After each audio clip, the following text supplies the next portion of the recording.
Good morning, I'm Mike Graham and he's Mike Parry. You're listening to Extra Time. The two mics are keeping you entertained throughout the night. It's been another very busy day on Talk Sport. Rory McIlroy's leading the Open and this man, Louis van Gaal, has taken charge at Manchester United. The media wants to show that part of the personality. But when you repeat always that, then everybody thinks like that. But autocratic or strong personality is not the same word. And more or less a lot of people are thinking it's the same word. But it's not like that. I have a strong philosophy. And every year I have trained, it is confirming that philosophy. Sir Alec has also a strong philosophy. And it was always confirming that. Because he won a lot of titles with Manchester United. I hope I can do that. He certainly hopes he can do that. It's all about the philosophy. The Dutchman claims he's not a dictator, but there are clearly going to be some very unhappy players at Old Trafford by the end of this month when he's decided who to fire. Coming up in this hour, Gordon Hill, former Man United and England winger, is going to join us with his take on Mr Van Gaal's first press conference. And, of course, we'll be taking your calls as well. 08717 22 3344. You're listening to Extra Time with me, Mike Graham, and Mike Parry on Talk Sport.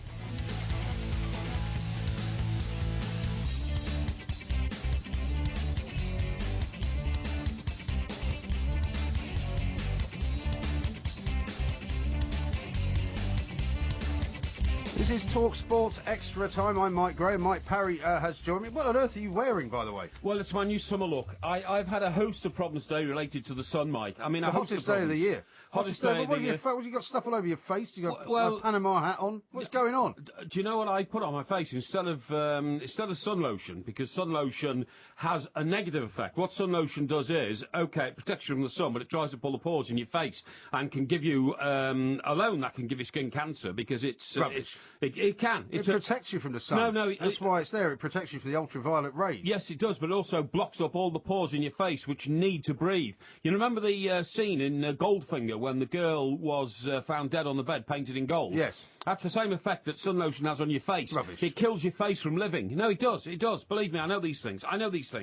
And so what is that stuff on your face then? Well, some kind of cream or other. No, it's shaving foam. That's what I do to protect myself against the sun. Yeah, I put shaving foam on my face. And what merits does that bring you then? Well, the point is, it's more porous than suntan lotion. So, but by the way, thanks very much for the introduction to the show, Mike. You know, before you got stuck. Well, because I didn't expect you to come walking in looking like Hannibal Lecter in the final scene of Silence of the Lambs when he goes off into the Caribbean wearing that hat and the sunglasses and says he's about to have a doctor for dinner. That's what you look like. I've never seen that film. You've never seen Silence of the Lambs? No, I haven't seen Silence of the Lambs. The only clip I've ever seen from it was when he is in jail or something like that, and he says to Jodie, what's her name? Jodie Foster. Through the bars, and he licks his lips. He said, I took his liver out and had it with a bottle of Chianti. Yeah. And I think, I'm not going to watch that film. I don't want to watch a film about somebody eating human beings. You know, it's not for me. It's a great film. Well, I'm going to send out a picture of how you look, because I think people will be staggered. Please do, because I want to help people. You look people. ridiculous. I don't look ridiculous at all. You cannot recommend that people put shaving foam on their faces to protect them from the sun. There is nothing in shaving foam that protects you from the sun. There is, absolutely. It's more porous than suntan lotion. Suntan lotion you'll get sunburn, though. I won't get sunburnt with shaving cream over my face, honestly. The Panama hat is, of course, designed to keep the sun off the greater region of my head and shoulders. Yeah. The glasses... The thinning hair, of course, because the top of your scalp is very, very sensitive. The glasses are designed not to let ultraviolet rays get to my eyeballs for obvious reasons, and... It'll help you with the hay fever as well. Well, it might help with the hay fever. The hay fever hasn't been too bad today. Hay fever's gone away, actually, lately, I think. Yeah, well, it hasn't been too bad the last couple of days. But, I mean, a whole host of problems. I mean, for instance, let me show you my knee. Now, I've had problems with my knee, right? Now, last time we described this, people were being physically ill, so I don't want to get into too much detail. See? Looks like a slab of corned beef. Well, it is, and that's the problem. That's the effect the sun has on my skin. Don't you realise? Well, why don't you cover it up then? I'm a walking sort of... You're a walking disaster is what you are. Uncooked hamburger.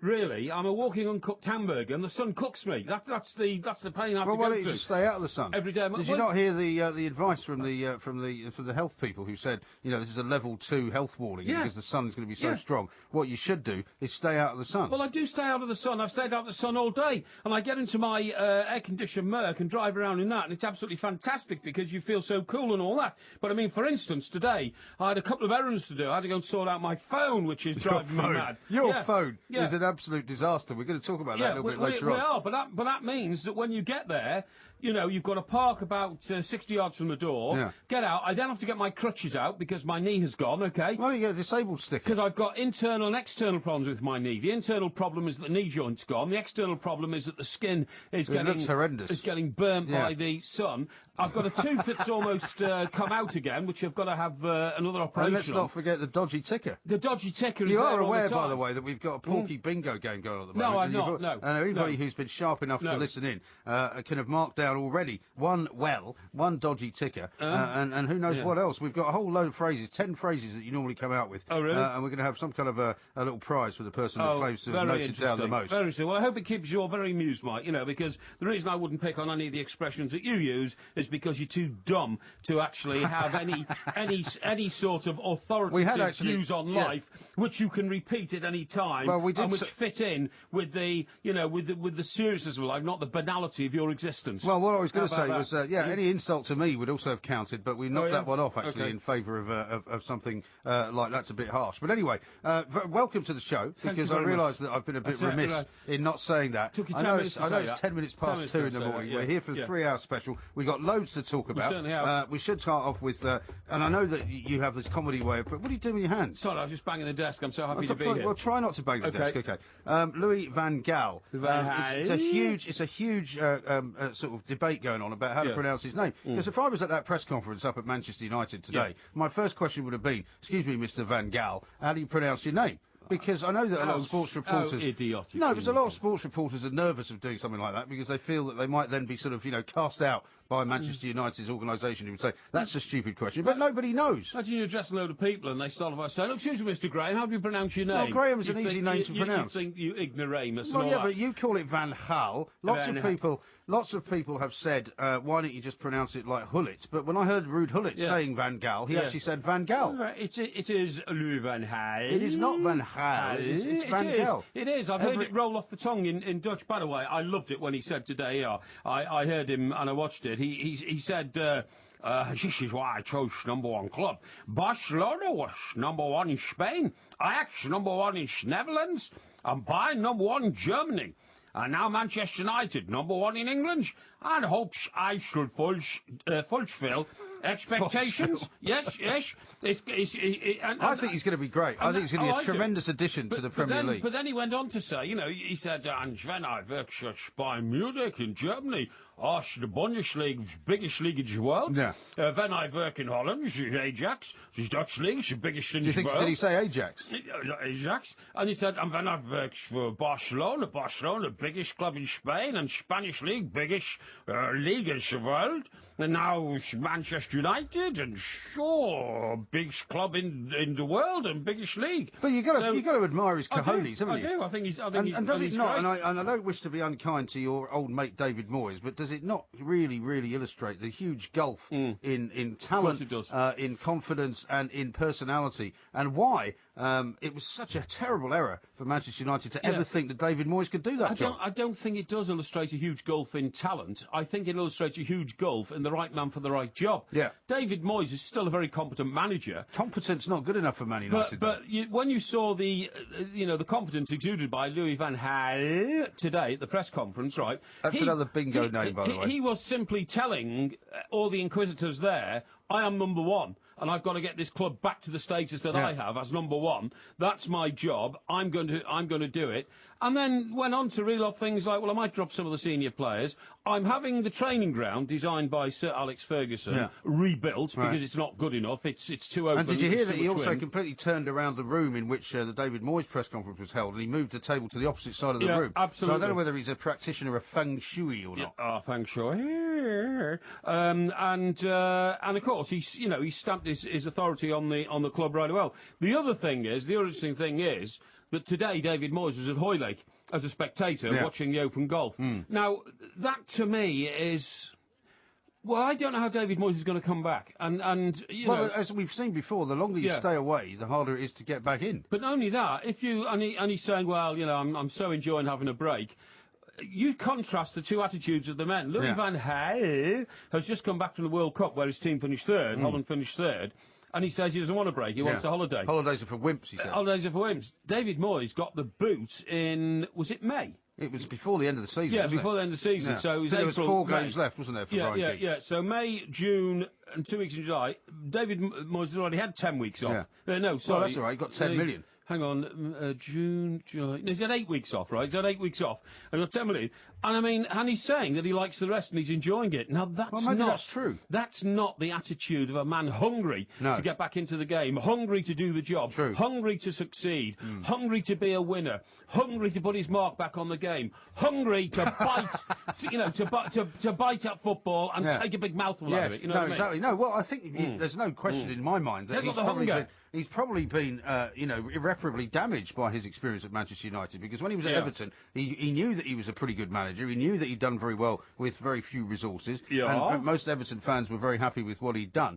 But now his reputation is a completely different one. Now his reputation is one of a failure, one of somebody who was too small for a big job. And to be honest, I mean, if you were thinking of hiring David Moyes, you would not be one of those chairmen at a very big club, I don't think. But not only that, Mike, the other point is, the more impressive Louis van Gaal looks, and he looks massively impressive on day one. He does. The least impressive David Moyes looks. You see what I mean? And the bigger, as I said, people shouldn't forget, the bigger the mistake that Manchester United made looks as well. Terrible mistake. And not only that, but Louis van Gaal made it look like he was bigger than the club. Yeah. Whereas David Moyes, with his shoulders slumped and his eyes looking at the floor and his inability to address players like, Robin van Persie, simply wasn't big enough for the job. And I repeat what I said a few minutes ago. He's not a bad manager, David Moyes, but he in no way had rubbed shoulders in that sort of company before. And it was ridiculous to expect him to be able to ease himself into that sort of company. It would be like you, for instance, Mike. Well, we've seen it in newspapers when they appoint some new editor, surrounded by guys who have been in the business all their life, and he's never done it. It would be like you, walking onto Hoylake this afternoon and trying to get in amongst Justin Rose and all that kind of stuff. You see what I mean? Totally unsuited to the job, both physically, mentally, dress-wise, the rest of it. You'd look like a complete clown. In what role are you seeing me at Hoylake, by the way? Well, you could stroll as a fellow player? Well, in any capacity whatsoever, even as a caddie, you wouldn't be able to cut the mustard or anything like that, you know what I mean? But, I mean, that's all I'm saying. It's horses for courses, and I'm not trying to be rude to you, obviously. Of course not, no. But there's plenty of time for that. But he was Would you take that stuff off your face, by the way? It's putting me off. Just wipe it off. There's no sun here. There is no sun in the studio. But if I wipe it off, when I go out at dawn and the sun comes up again and those ultraviolet rays are... Well, I wouldn't worry about that. There's a whole lot of lightning flashing out the window at the moment. I don't think there's going to be any sunshine. There will be sunshine in the morning. Well, what am I going to do then? You want me to go and find some all-night chemist and buy some more shaving foam? That'd be great. Oh, yeah, great. Just wipe it off. It's putting me off. Just for your benefit. My Porky Parry, I'm going to send a picture out of this man. He looks utterly ridiculous, sitting here wearing a Panama hat, sunglasses with shaving foam all over his face. The man is a complete plonker. This is Talk Sport. Talk Sport. On air, online and on TV at Virgin Media Channel 927.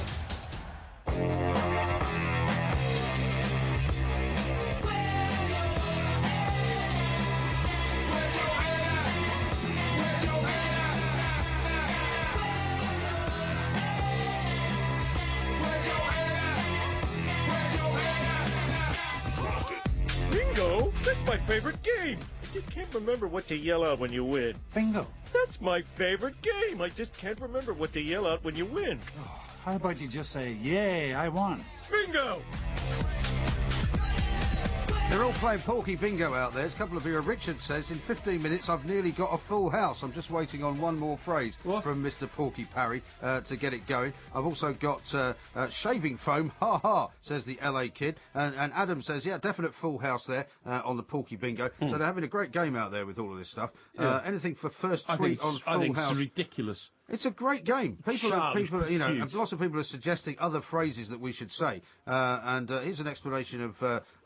Here's one from Mark Coates says this at TS Extra Time. He says, "How about entering into the bingo this phrase? Outstanding journalist and very good friend of mine." Which is something you say an awful lot of. Well, that's when I do the paper reviews. And any reference, that's absolutely true anyway. And any reference to the New York Welcoming Committee.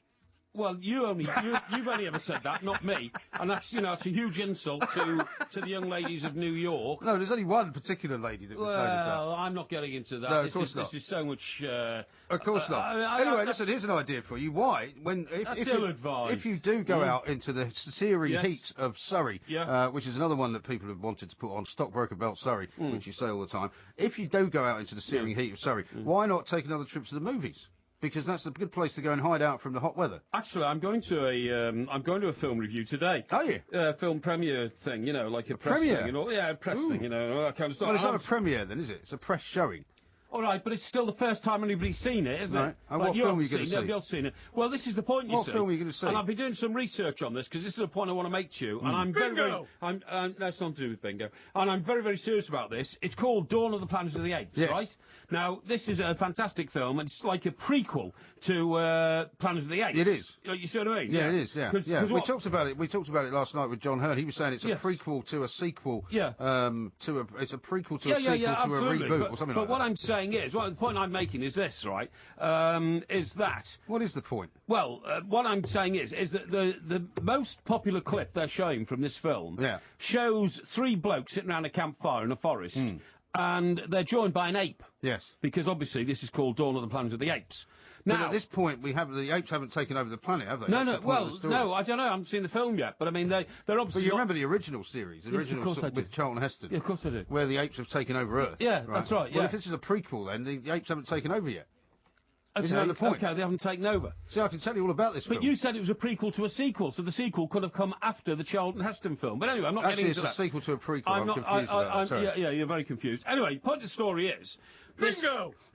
No, it's nothing to do with bingo. Thank you very much. The ape sits around the campfire with them. Yeah. And then he picks up a machine gun. Yeah, I've seen that clip. Right, it's quite horrific, isn't it? Quite horrific, because then the ape knows exactly how to use the gun and turns the gun on these guys, But the most harrowing thing, shocking thing about it is that is based on a true... what's the word I'm looking for? Story? A true story. That's right, exactly. Well, you couldn't think of the word story. No, I couldn't think of the word. What sort of state are you in? No, I was going to say... that shaving foam started to seep into your brain. I was going to say true incident, but a true story, because what happens is... And I've what, seen you mean as a case of a monkey picking up a machine gun? Yes. When? I've seen the clip tonight, honestly. And but you're saying it really happened? It really happened. When? Well, I don't know when, because the clip isn't timed and dated, and it's not even located, but it's either in Rwanda or the Congo Republic right? What, you're saying you've seen an actual piece of footage which is real of a monkey shooting someone? Yes, shooting the people. No. Yes, I'm telling you. I'm not having that. I'm going to show you next time we have a break. I'm not having that.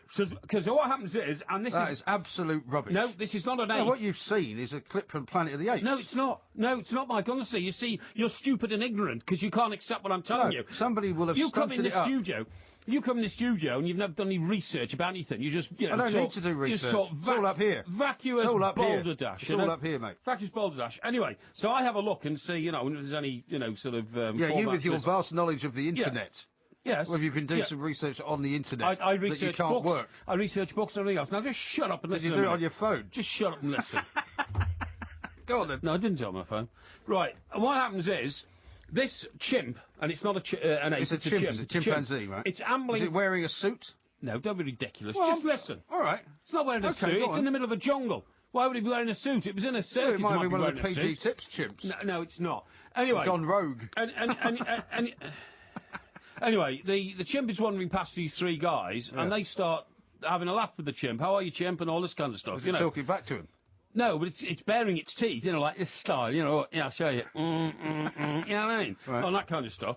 And then one of the guys goes over and he gives him a machine gun. And it's one of those machine guns with a wooden handle. Is that a Kalashnikov? I think it is a Kalashnikov. It's an AK-47, I think. It's what? An AK-47? Okay, something like that. Anyway, so the chimp looks at this gun, and then he weighs it up, and then he points in the right direction, his fingers go to the trigger, and he starts firing at them and firing all over the place. You're saying this is an actual piece of footage? This is an actual piece of footage. And who shot the footage, then? Well, who knows? I don't know. Why didn't he shoot the guy with the camera? Well, he was on the other side of he was behind the chimp, actually, and the chimp was shooting at the people who were in front of him, so to speak. You've been completely conned by this. No, I haven't. It's absolutely true. Well, believe me. Will you show it to me, then? I will show it to you in the break. I can't show it you now, can I? How can I show it you now? Well, you could get it up on your phone. I can't, because my phone's outside being charged. I had to have a new battery today, because the previous battery blew up and could have gone on fire. and could have set me on fire. Right, now then, You are the most hopeless hang sort on, of technophobe I've ever met. hang on. So what I'm saying is, this actually happened, and it Did not happen. It did, and when the chimp had finished firing at these three blokes, who Yeah. then ran off in panic, the chimp then got the gun and held it above his head, you know, like winner, you know, victory, and started going while he was lifting the gun up and down on his. You've been in some kind of sanitarium in the last couple of days. No, of course I haven't. I'm telling sure you, it you didn't actually dream happened. this. It actually happened. Now, this led Any me idea to when think- it happened? No, I've told you it's not dated or timed or located, but it happened. It's from a film, obviously. It's not from a film. It's real life. And that's the sequel in this film, Dawn of the Planet of the Apes, was based on that incident, that Really? true life incident. Just saw lightning. Lightning's all over the place. Yeah, I know. I've It's been coming in watching through it. the windows Been of the watching- studio. been watching it all night. Anyway, so this got me to thinking. So I started doing some research today, and I'm absolutely serious about this, Mike. Why on earth has man never managed to harness the intelligence, the strength, the power, and the usefulness of the ape world and the chimp world and the monkey world to humans? Why don't we use them as, you know, instead? I mean, for instance, if you had an orchard and you were growing apples or pears or oranges or something, why You don't wouldn't be growing oranges, would you? Well, you would if you lived in Miami. Not in an orchard. In an orchard? No, you wouldn't be growing oranges in an orchard. Why not? Because oranges don't grow in an orchard. What are they growing? They're growing in oranges. Orangery, that's right, yeah. All right, we'll say apples and pears then. Well, What's why, the difference? Never mind. It's all right. Go on. So why not bring in a lorry load of chimps who are natural tree climbers and get them to harvest the trees? Do you see what I mean? I mean, what I'm saying... No, don't look at me like that. If you can train a dog to run to the doormat in your house when Yeah. you hear that noise, you know, bang, you know, There's the papers come paper, to the door, yeah. land on the doormat, and then your dog is trained to go and get the paper, bring it to you at the fireside, and then you send it away again, it brings you slippers, and you put your slippers on. Well, it's okay. obvious why we can't get apes to do this kind of Why? work. Because they take guns and shoot us all and kill us and take over the planet. Let's have a listen to this.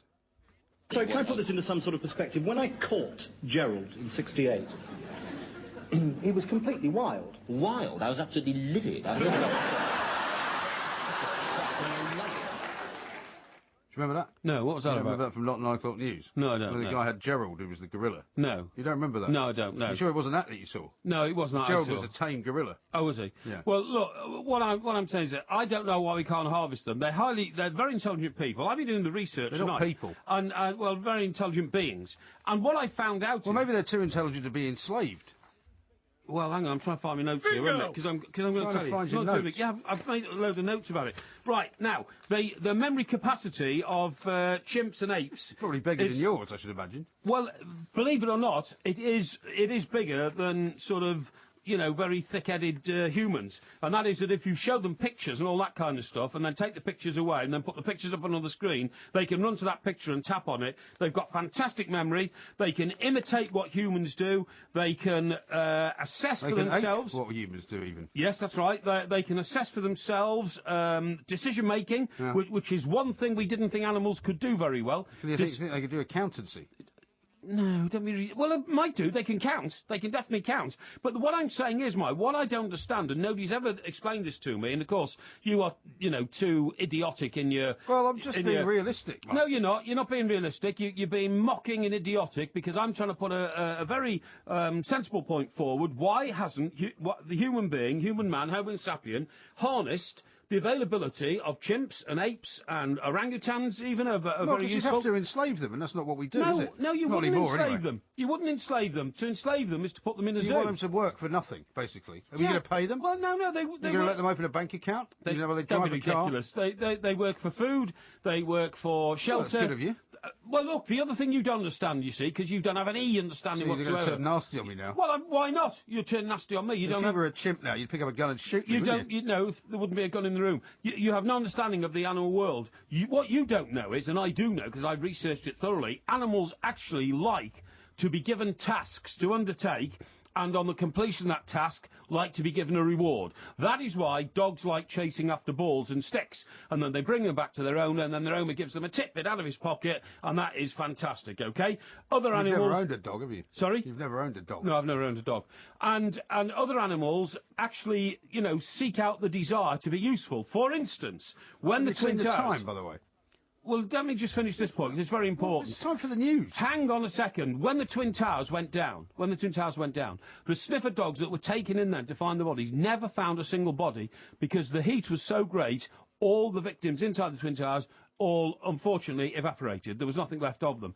All the dogs subsequently had to be put down because of the mental turmoil of not completing the task they were given. They couldn't stand it. I know these things because I research animal behaviour. I see. Right, Porky Parry thinks he's seen a chimp shooting people on the internet. This is Talk Sport.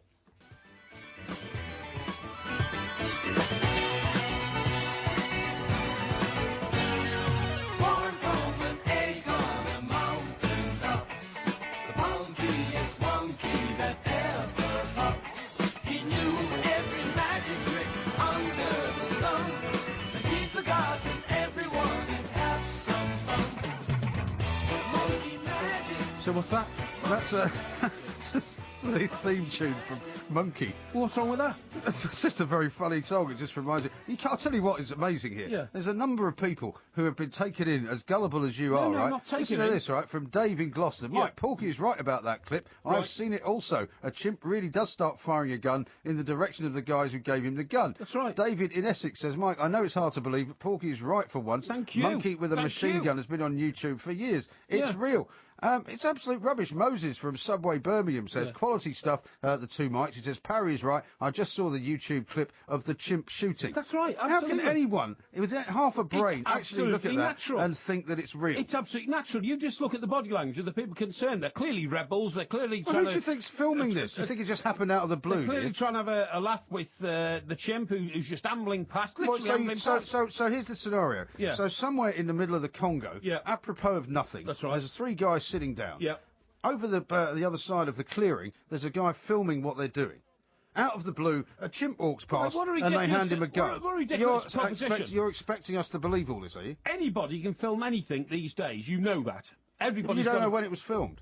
Well, it's fairly recently. Does you it can look tell like that. it's filmed on a mobile phone to Excuse you? me. Yeah, it does look like it's on a mobile phone. Does it? And it also looks to me quite contemporary because Somebody if has you, actually sent me the clip, right? if you knew the history of conflict in Africa, you'd know that those African wars, sadly, have been perpetuated over the last 5 years. So it is fairly recent. But you can't tell whether it's real or not. Of is the course you can problem. tell it's real. Well, You let me just give look you at a it's clue. real. Because some more sensible people Yeah. have actually tweeted me, and Deaglan says this. He's talking about the trailer from Dawn of the Planet of the Apes, which was the last Rubbish. movie. It's not a trailer for It's a anything. trailer it's for a not, film. It's a wild chimp who stumbles into the camp of a group of soldiers or rebels or whatever they are. Who They've happened got to a be load being of guns, filmed at the time. who happen to be being filmed at the time, as these people often get filmed. I mean, we've seen plenty of films of people who run riot in countries all around the world who are filmed all the time, and this chimp ambles in, they give him a rifle, there's a bit of a laugh, and the chimp turns the rifle on them. It's an absolutely genuine clip, and that was the basis for the scene, which is much more dramatically enacted in Dawn of the Planet of the Apes. Well, a maybe film what I'll that's- do that's is coming out today. I'll run this clip past John Hearn, who's our film expert, and he'll tell us definitively whether Good it was idea. a trailer for that movie Good or idea. not. You do that. Meanwhile, let us talk about Louis van Gaal once more. let's By do the that. way, the definitive version of his name, Louis van Gaal. apparently MUTV, which is Manchester United's in-house TV station, as I'm sure you know, I do. pronounces it Van Gaal. Okay, well, that's up to them. So I think we should do it like that from now on. Okay. Let's have a listen to him. He was asked if he would make any new signings on his first day at Manchester United. I want to look at the players present. And of course, I know the players, how they play. But I don't know the players who I have trained and coached. So first, I want to see surely the first 3-4 weeks what they can do. And then maybe I shall buy other players. And the players that we have bought now, Shaw and Herrera, was already on the list. So I give my approval because I like them. But first I want to see the players performing my philosophy. That's Louis van Gaal there, Yeah. talking to the press conference, the first press conference that he held yesterday afternoon. You heard it all live here on talkSPORT. Let's talk to Gordon Hill now, former Man United and England winger, Yes. of course, to find out what he made of the introduction of the new manager. Gordon, very good morning to you. Good morning, Mike. I've got another Mike with me here, Mike Parry, who is not quite as sensible as I am, so forgive me if he comes out with anything strange. But what did you make of his performance, first of all? Well, to be perfectly honest with you, I mean, that is typical Wenger. I mean, he's made a statement by really saying to people that his philosophy is this. What he's going to do is going to assess the players, have a look at the players. I don't know if he'll have enough time to actually do that, but then if he needs to buy players, it's not rocket science. He's not coming out with anything different. I don't think anybody else did. But he's basically just said he can't go into Old Trafford, into United, and turn around and say to them, okay, fine, we're not going to win the first Premiership, we're not going to win the Champions League. I mean, he's got to go in there. He was sporting a Man United tie, so he's got to say the right things. He's going into the biggest club in the world, and he's got to go in there and say the right things. And we've seen it in his World Cup. He picked the players he wanted to. He's picked the players that he wants to at Old Trafford. He's got a clean slate. He's got a little bit of pedigree behind him. So that to me was common sense. You know, he's not looked at them during the World Cup because he's had his World Cup situation to, the Dutch team to look after. We've had a good look at the way that some of the things he's done. You can look at the style of play that he's got over from the Dutch team, and you can imagine that something's going to be very similar to what you've seen there. So his statements come out, it's really, really very bog basic, even though it was broken English. It certainly was. Now, Gordon, this is the other Mike, the one with the brains. Hi, Mike. Okay. Yeah, hi, Gordon. Good to speak to you, pal. I think I'm right in saying you didn't actually play under Sir Alex Ferguson. How different would the world be if this press conference we saw today with Louis van Gaal starting his job at Manchester United, how different would the world be if this had been 12 months ago? Well, I still think I think that it would be much, much different, because I think what happened on that side, Mike, is that David Moyes was obviously recommended by Alex Ferguson, who said, yeah, this guy's the next thing, blah, blah, blah. And yet these two guys, Ferguson and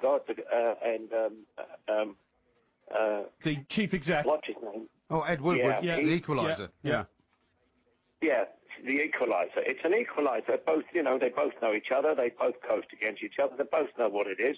He knows that he would have to come in and change everything that Ferguson did. I think at the time it was a case of maybe they didn't want to change anything. They wanted to keep everything running on the same keel. That's true. It's a hard act to follow. And De Gaulle just turned around and said, I call him President De Gaulle. He just turned virtually around and said, listen, I'd have had to do it my way. And I think this is now, Moyes was the linchpin in between that breaks the Ferguson mould. And now the Dutchman's coming in and saying, Van Gaal's going to say, well, I'm going to do it this way. The players have got to be on my philosophy. And I knew that straight away. And then you listen to what he wants to buy and what he wants to look at. I mean, we've looked at, the getting rid of list. The getting rid of list is interesting, isn't it, Gordon? Because presumably the getting rid of list is going to be full of names that maybe that those on it don't know, but they're going to have to try very hard to impress him in the next couple of weeks, by the sounds of it. And Rio Ferdinand has gone to QPR today. Well, yes, Rio passed his medical today, which was great for him. Good luck. Harry's pretty good at picking up players like that and saying, listen, do us a job for a season, and I know Harry backwards. And that's the type of thing Harry would take and maybe get something good out of Rio. But Rio, QPR, unfortunately, and Man United are completely different worlds. And if we look at it in the sense that, Van Gaal said, yes, we're going to go back. We want to win. We want to be first. That's any manager would say that. Are we going to buy players? Yes, any manager's going to say that if you've got the type of finances that we're going to have.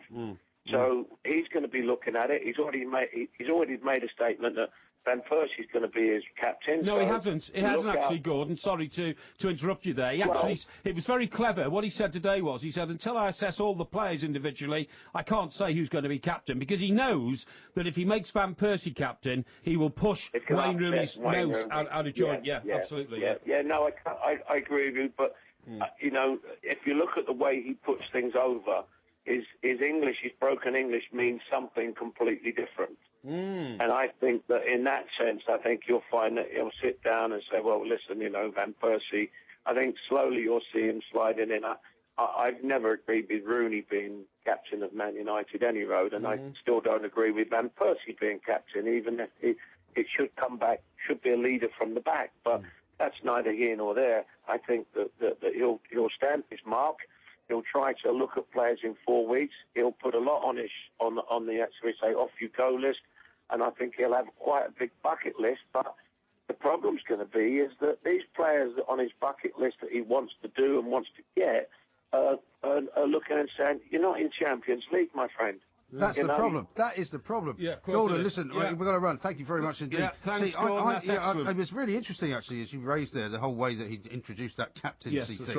right. Because he said the captaincy was a very important job, and he's. I think it would be a huge mistake to make Robin van Persie the captain, actually. Personally, he hardly ever plays. Imagine if he misses half the season. Yeah, not only does he not play all the time, but Van Persie is a man with a very big ego, and I don't even say that critically. But don't you think that's a good thing. But don't you think with Van Gaal in charge, Yeah. his ego's still never going to be as big as Van Gaal's, which is why it's good to have a guy with a bigger ego than the players. Oh, yeah, Van Gaal's got a huge ego, but I'm saying Van Persie's got a huge ego. No, I know as that's well. what you're saying, but I'm saying... So for a captain to have that sort of ego on the pitch, I think it's dangerous, honestly, I really do. But it works in Holland, though. It works for the Dutch team. Well, it might work for the Dutch team. I don't think it'll work here. And how are you going to placate Rooney? Because Rooney, by the way... Who cares about Rooney? To be honest, I wouldn't bother placating Rooney. I would make him work. Rooney plays better when he's under pressure to perform. Well... That is going to be a decision for Louis van Gaal, because... Van Gaal. Now we've definitively decided it's Van Gaal. I will pronounce it as I wish to pronounce it, Really? okay? You can do whatever stupid things you want to do, you Stupid? know, and yeah. What do you call it, stupid? Yeah, I've been watching Kobjak today on the telly, you know. Actually, we've got a message from Derek. Yeah. Derek in Pencoed says this. Mike, I say that Porky should get a check-up from the neck up. The other week, he claimed the Lone Ranger was real. Now he thinks he's seen an ape shoot someone. I have on show. And I never said the Lone Ranger was real. What I said was the Lone Ranger should have used his very distinctive look to infiltrate all the baddie gangs by taking his mask off. Because if the Lone Ranger takes his mask off, he's in disguise, isn't he? I wish you'd take your mask and off. nobody can tell it's the Lone Ranger. Here's one. Look, here's another one here from somebody who doesn't give a name. For once, Mike, the Diane Fossey of Wales is correct. There is a YouTube video of the chimp discharging AK-47, and then he calls you Mike Parry, Gorillas, Brahms, and Liszt. I don't know what he means by that. That's a bit harsh. But listen, I tell you something, Mike. The more I think about it, the more I like it. I wouldn't mind having a pet chimpanzee at home, right? And that chimpanzee would, chimpanzees can do things like, what can they do? They could water my plants, for instance. Well, you wouldn't need a housekeeper anymore. Maybe he could do your ironing for you. No, chimps couldn't do ironing, seriously. But they could definitely water plants. If you give them a hose, they would put the water on the plants. You could run the bath for you, probably. Look, they might do. I mean, the point is, as I've said to you 100 times... Cook your beans on toast. If you can train a parrot to say, pretty Polly, and if you can train a dog to bring your slippers to the fireside and the paper from the mat and all that kind of stuff, okay? You could have a whole menagerie of things. Well, you wouldn't want a Mike Parry's menagerie. But what I'm saying is, we know that chimps and apes and orangutans are much more intelligent than the domestic animals I've just named, and you could teach them to do all sorts of things. You really could. And as I say, why can't they work in the outdoor fields, picking strawberries, picking apples, picking pears? Why should they be enslaved? This is how Planet of the Apes happened. This is how Planet of the Apes happened, because the humans tried to enslave the apes, and the apes said, we're not having any of that, we're actually going to enslave you. No, that's not right. It's a master and slave dialectic. I'm sorry, I know more about philosophy than you do, and the makers of the film. Would you like a philosophy test next week? Next week's test is going to be philosophy. If you like, and I'm telling you... This week's test, by the way, is the John Travolta era. I'm telling you, if we can just finish my point, please, that what I'm saying is animals like to be tested, they like to feel needed, they like to feel tested and rewarded. That's part of the animal philosophy. I know this because I've studied the philosophy of the animal kingdom, and that's what they like to do. If I promise to give you a treat, will you stop talking? Well, I mean, that is the very philosophy I'm talking about. That's the animal philosophy. More from the two mics next.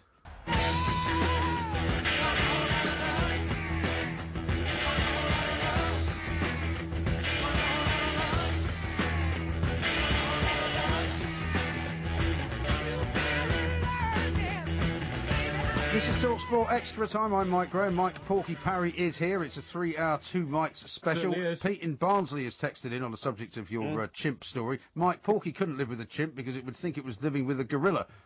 Which is not bad. That's a bit odd. Now, a couple of other people have noticed that... I'm usually, by the way, accused of being more like an orangutan. You are, it's true. And they're very intelligent creatures. An orangutan was the ape in the Clint Eastwood film. Every Which Way But Loose. Every Which Way But Loose. It was called Clyde, wasn't he? Clyde, that was him. But he was, and I mean, you're absolutely right that you can probably train, primates to behave in a certain way. But you wouldn't really want to. I mean, in this day and age of enlightenment in which we live. By the way, somebody's also sent in a picture of Richard Attenborough saying that picture of you with that ridiculous hat on looks exactly like him, and actually it's a remarkable likeness. And which film's that from? I don't know. It looks like one maybe from the Jurassic Park period. Oh, okay. But talking of films, our film guru John behind the glass there is going to research this clip because one of our eagle-eyed listeners has tweeted in Gene, who says, I think the 20th Century Fox gives it away. How could he believe that this was actually true? He's lost the plot. Of course it's true. Because apparently it was posted by 20th Century Fox, which tells me that it's a clip from a movie.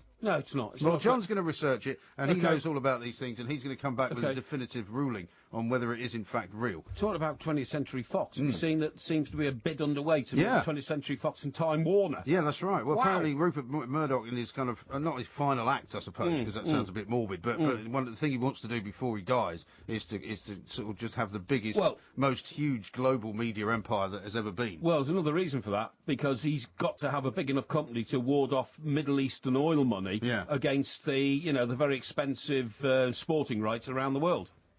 Right, go on, what you're reading I've just now. been handed a document from John, and it says it's a hoax video. No, it's not. That's the definitive. No, it's not. That's If you rubbish. hadn't heard, there's a new Planet of the Apes movie coming out this year. It says, I'm just as surprised as you are that the studio went ahead with it after the debacle that was Tim Burton's version, and yet it does exist. It's called Rise of the Planet of the Apes. It's released on August the 5th of this year, and this was obviously 2009, I think. Yeah.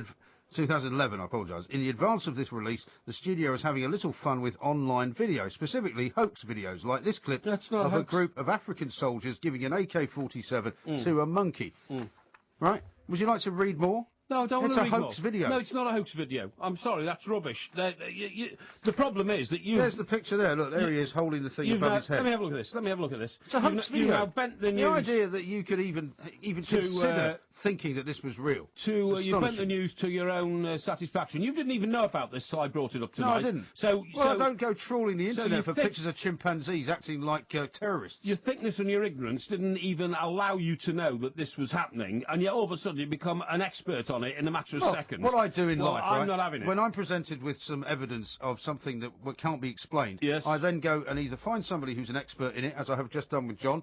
We look at what it is that you're suggesting it is, and we debunk it. That's what journalism is. I know it's not what journalism is to you. What journalism is to you is hanging around Rudolf Nureyev's cabin in the West Indies, waiting for him to die, I'm and sorry. then interviewing him. You're absolutely wrong. I was actually in his bedroom. I know you keep dying, saying that. Okay. Yeah. And in his final interview he gave to you, Mike Parry from the Daily Express in London. At the bedside? Yeah, it was his final wish, wasn't it? Well, it was his final words. Find me Mike Parry to talk to before I die. It was literally his final gasping words, honestly. He's lying in the bed with these silk sheets, and it's like a sort of four-poster thing with all sorts of, silk sheets. Yeah, it's all right, you're not onto copy now. No, but I'm not joking, And is there much more of this? That's right, I'm sure. Oh, is this new? Yeah. We used to have, for those who don't know what copy is, there used to be a situation before computers where you'd have to rig up from all sorts of weird parts of the world and dictate your story down the line. Usually while somebody was hammering on the phone box in which you were standing, And there was always some really bored person at the other end. Yeah. And the first thing they would ask you was, is this new? Yeah. And you go, yeah, of course it's new. I've flown halfway around the world to get this story. And then as you were halfway through this very riveting piece, they'd go, is there much more of this? Yeah, that's right. Great. Yeah. Oh, yeah, and they were so interested and they didn't want to do it. And usually I was using my left foot to kick people who were trying to get into the phone box to use the phone while I was telling them they couldn't. And it's my phone, I bought it and all this kind of stuff. Hey, listen, by the way, did you see that picture I posted on social media a bit earlier of the giant wasp? Lots of people have said it's a hornet, but it's the second one that I found down in the house. It's horrible. It's about 2 inches long, but it's brown and yellow, not black and yellow. So what do you think it is? I think it's an Asian wasp. Because I think it's a hornet. I think brown and yellow is hornets. Well, someone said it was an Asian hornet, but the thing is, normally I would have expected... Could be an Asian hornet, See, I would expect They're hornets... a pretty devilish breed, But I would expect Asian hornets to be very angry, though, and when you try and kill a hornet, they normally go into kind of mad frenzy. What happened when you tried to kill this? Well, I had a copy of the Daily Mail, and I trapped it in the porch so that it couldn't get out. Right. And I clubbed it to death. And I couldn't do that. I couldn't do that. But my first... I just could not do that. Hang on, but all God's living creatures is the creed by which I live my life. This is from the man who wants to enslave chimps. No, I don't want to enslave chimps. To run your bath for you. Chimps. No, you want a chimp to run your bath. Why not? Why not? Well, it's hardly standing up for animal rights, is it? It is standing for animal rights because if a chimp's got a useful role to play in life, it improves their intelligence, it gives them a better life. Chimps don't... Why don't you just get one to drive your car for you? Well, I don't think Well. they could master driving a car, although, you know, if it was Why an not? automatic car, you never know. They might be able to do that. Maybe I they don't could put know. those blocks on the pedals. No, Like the don't be- guy don't from be ridiculous. Raiders of the Lost Don't Ark. be ridiculous. Don't you think that a chimp, for instance, I mean... Indiana Jones. I mean, do you know what? I thought about? I thought, well, they're muscular chimps, and they can. And if there are still They coal could carry you around. No, they couldn't carry you around. But are there still coalmen? Are No. there still coal lorries? No. Where you hump There's no more coal. bags of coal off There's the back no of a more lorry? coal. I mean, the chimps. you not could heard? the chimps could do that perfectly. We're not into couldn't fossil they? fuels anymore. The chimps could It's do all that about perfectly. It's all about renewable energy now. Are you telling me nobody in this country's got a coal fire anymore? Some have, but Of there's no more course they coal men. have. There's no more coal men. Well, though. where do they get the coal from then? The garden centre. Rubbish. It's true. Utter nonsense. How many bags of coal do you have to buy at the garden centre to get it home? By the time you put it on the boot of your car, you smash the suspension. Coal's very heavy. How much coal do you want to burn? Well, I tell you what, when the coal lorry used to come to our house in Chester, in Laurel Grove, we used to have 30 sacks of coal. We used to have 30. I can't take it. No, we did. I can't And take this any poor more. old fella, you know, aged about 72, used to hump these sacks off the back of the lorry. Look at with the time. And, Look at the time. And tip them into Look our- into the light for a into while. our coal We'll hole. be back very shortly with Mike Porky Parry. Right now it's 3 o'clock, time for the news and sports headlines with Ian Williams. On DAB Digital Radio and 1089 and 1053 AM. Extra time with Mike Graham on Talk Sport.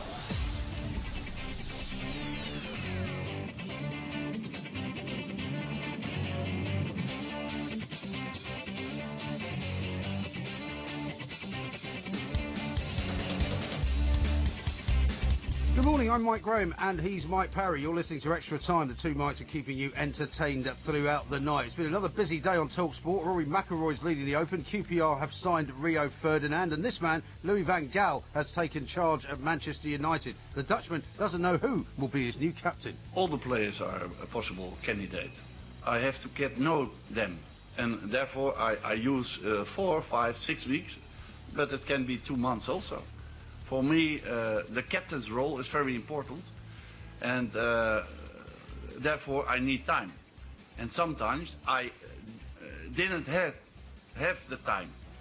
Then I have to make quick decisions, but quick decisions are not always good. So I use my time for it because I think captain of a team from me is very important.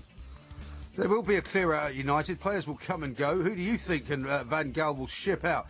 Who is surplus to requirements? Coming up on the show, we'll have some more monkey madness from Mike Parry and much, much more. Coming up in this hour, in fact, we're going to find out from a doctor how you can take a pill that will mean that you never actually get drunk. 08717 22 3344. You're listening to Extra Time with me, Mike Graham, and Mike Parry on Talk Sport.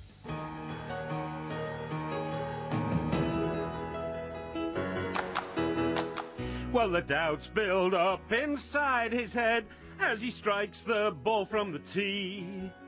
And he sees the rustling in the grass as the wind blows in from the sea. Then the ball lands in a bunker and he hates the clinging sand.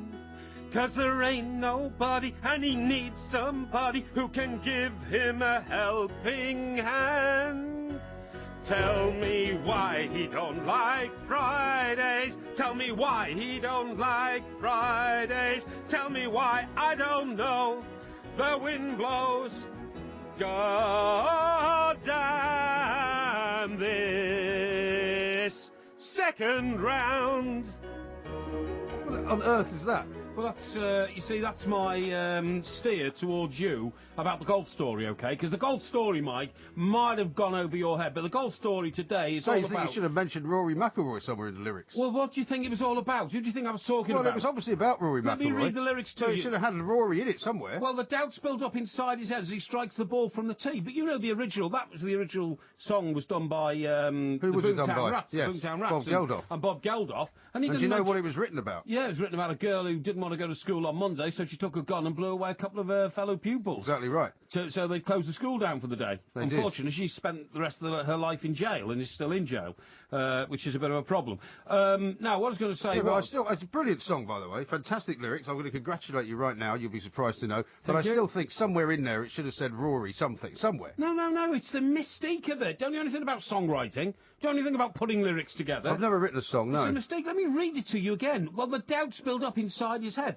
What a fantastic image! It is a good. Yeah, it's good. Yeah, I like that. Of a man. When did you write this song? I Sorry? didn't even know you recorded it. I didn't know you wrote it. When did you do all this?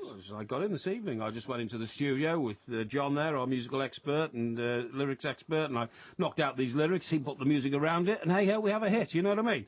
Well, the doubts build up inside his head as he strikes the ball from the tee. So who do you think I'm talking about? Well, I know you're talking about Rory Elvis McIlroy. Presley. No, I know who you're talking about. Yeah. I just think you should have had Rory in there somewhere. And he sees the rustling in the grass as the wind blows in from the sea. Who do you think I'm talking about? Rory McIlroy. Coco the Clown? No. Right? And then it goes on to say, right, then the ball lands in a bunker and he hates the clinging sand. Why didn't you get one of your favourite band's Oasis line in there? What's the story?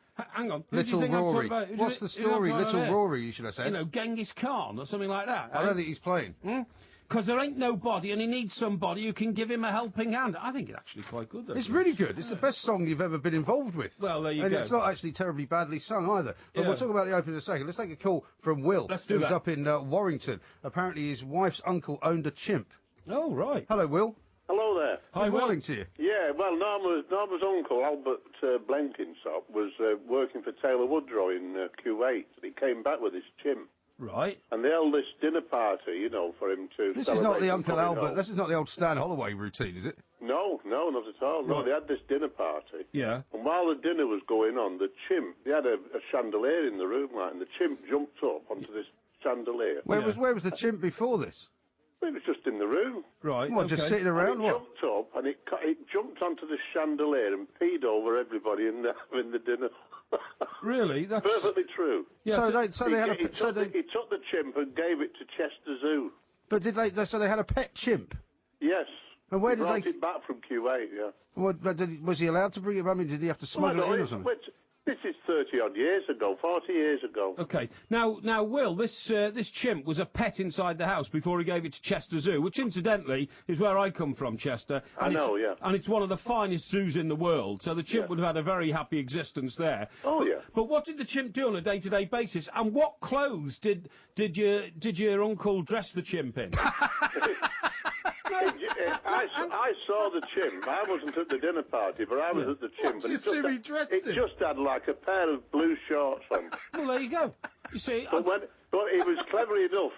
He was clever enough to get his hand inside it and pee over everybody. well, yeah, I mean, And he that's- got rid of this, and the next time he went, he came back with an African grey parrot, Charlie. Well, I've always wondered about having Slightly a parrot. easier to control, I was I would wondering about imagine. having a parrot, because a parrot can talk at least. Well, the parrot was brilliant. One day You can there's, teach the parrot to say the Mike, point of the just story shut is. up and let our listener Will one speak. day there was a very hot day like it was yesterday here, Yeah. and they had the front door open, Yeah, and there were some men outside working, right. and Charlie used to mimic Albert, you see, who brought him back. And He Right. used to sing 76 trombones, all sorts of songs. And now, 76 Eva trombones in the Blenkinsop, hit parade. the woman in the house, went out to the front, and this chap said to us, "Hey, love," he said, "you've got a happy husband there."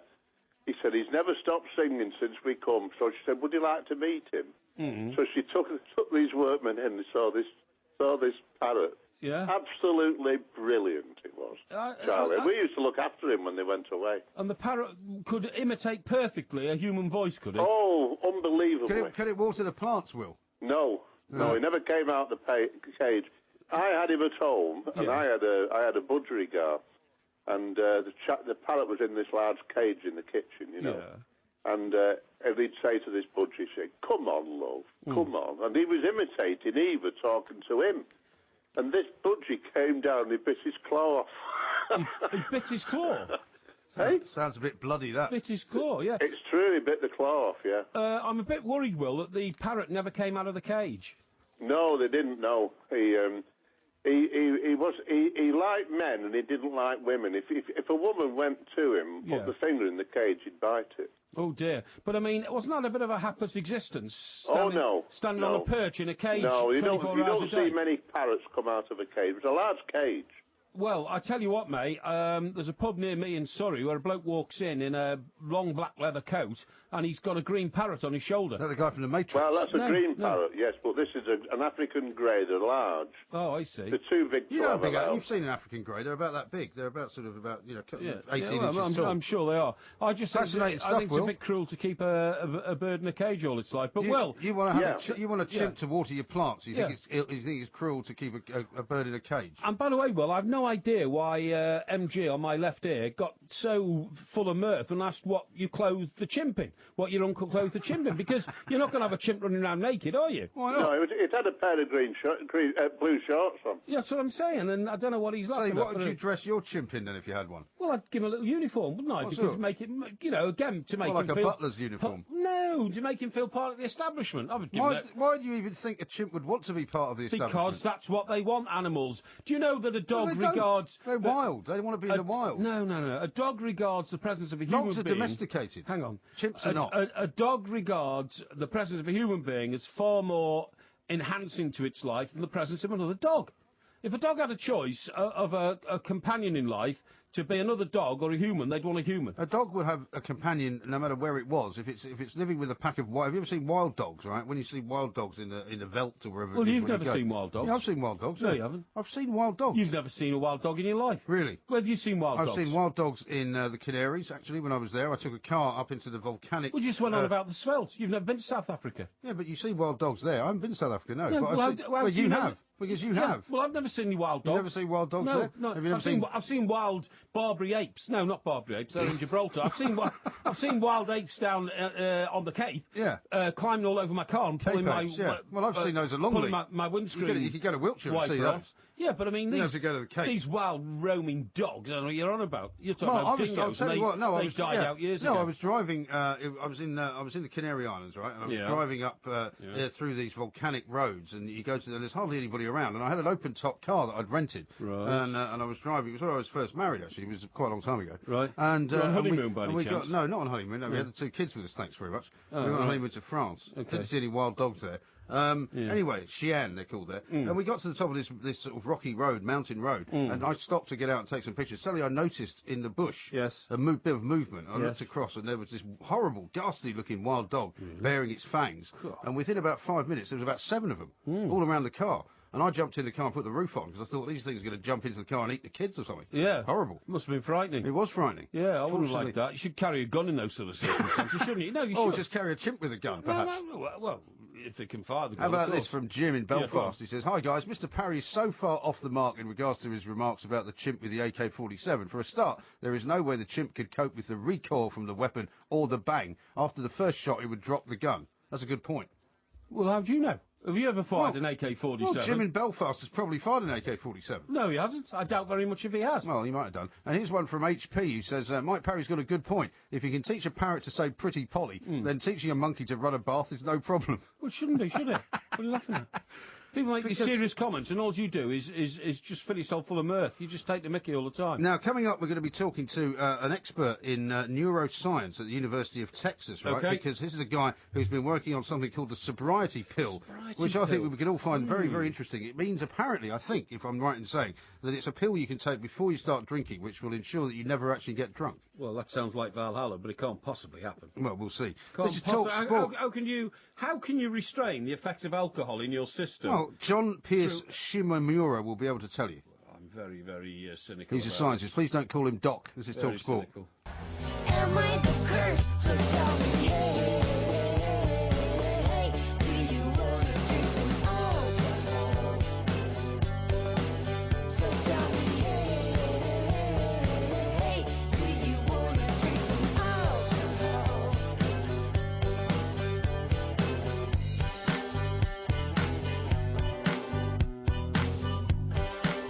This is Talk Sport Extra Time. I'm Mike Graham. Mike Parry is here with me. What's that song? I don't know what that song is, actually. So why are we playing it? CSS, a song called Alcohol. Oh, alcohol, yeah, right, got it. Yeah, okay. Apparently it's a Brazilian band. See, John is the master of all sorts of obscure music. We'll be talking about Excellent. music a little bit later on in the next hour, actually. We're Yes. talking about the sad demise of the Ramones, the final member of the Ramones died. I've never heard of them. I know till that you've guy never died. heard of them, so Yeah. we're going to be educating you about them. I'll tell you something else we've never heard of until this week, until I saw a story in one of the papers this week Unbelievable. about this new sobriety pill. Professor John Pierce Shimomura from the University of Texas in Austin has been working on this pill, and I think I'm right in saying that if you take this pill before you drink alcohol, it will ensure that the actual effects of alcohol never happen to you. John, a very good morning to you. Welcome to the show. Yeah, it's good to be on Talk Sport. Thank you. Very, very kind of you to join us. Now, can you tell us a little bit about the effects of this sobriety pill and how you came to research it in the first place? Okay, so I want to just clarify that we've made a discovery that predicts that such a sobriety pill just might actually be feasible. So what we did is we took a very unconventional approach.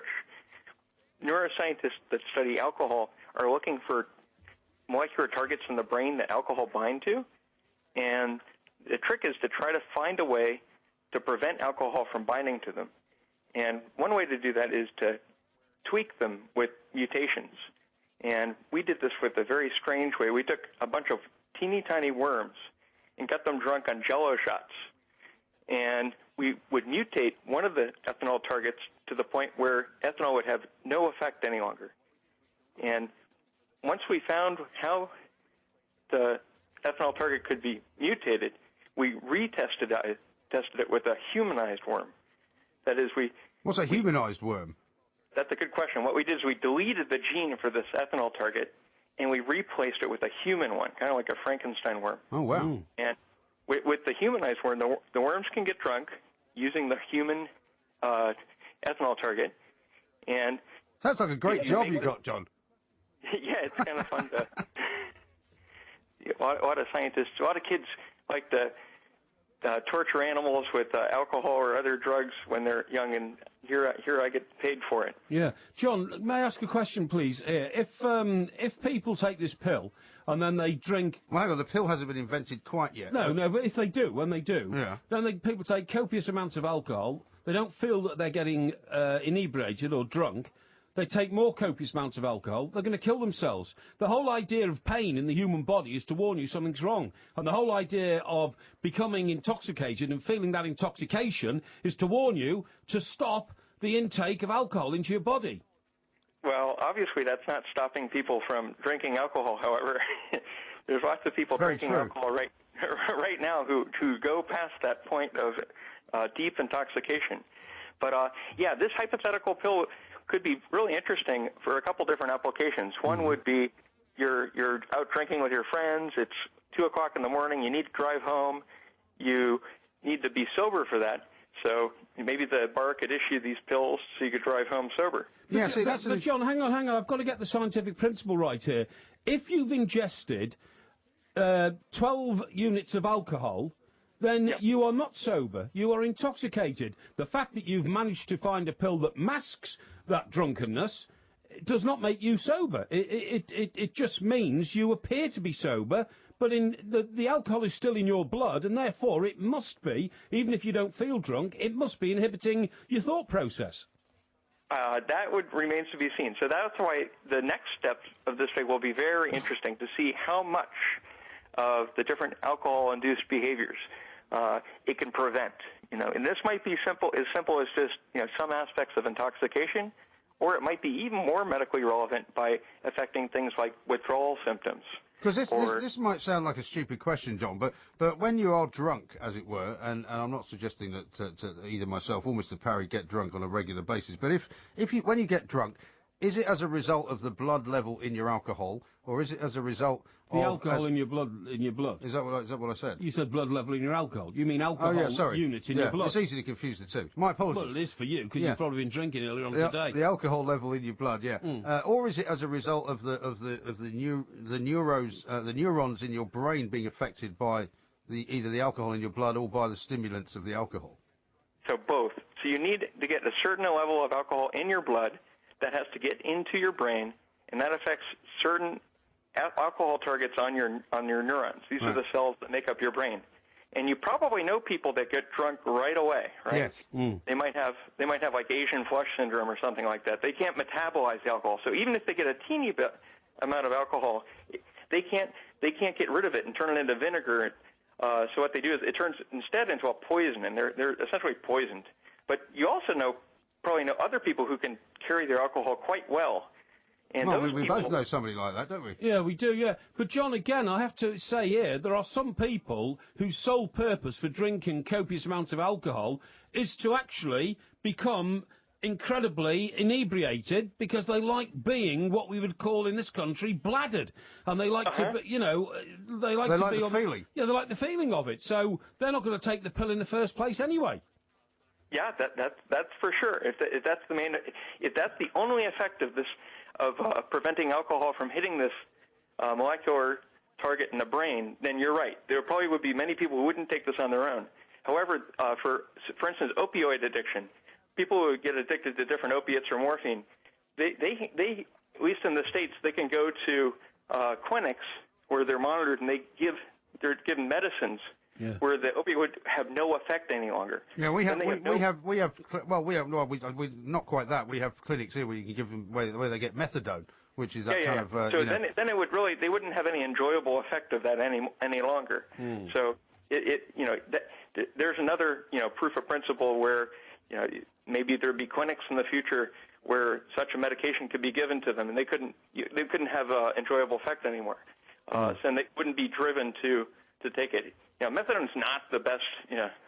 Unfortunately, the people still have the cravings for that. It'd be fantastic if you could find a way to get rid of the cravings, or at least the withdrawal symptoms. When after you go through withdrawal, you feel like crap, and you want to drink alcohol again. So if you could replace, instead of drinking a beer in the morning to get rid of the withdrawal symptoms, if they could give them this pill that would kind of push the nervous system back to its normal state.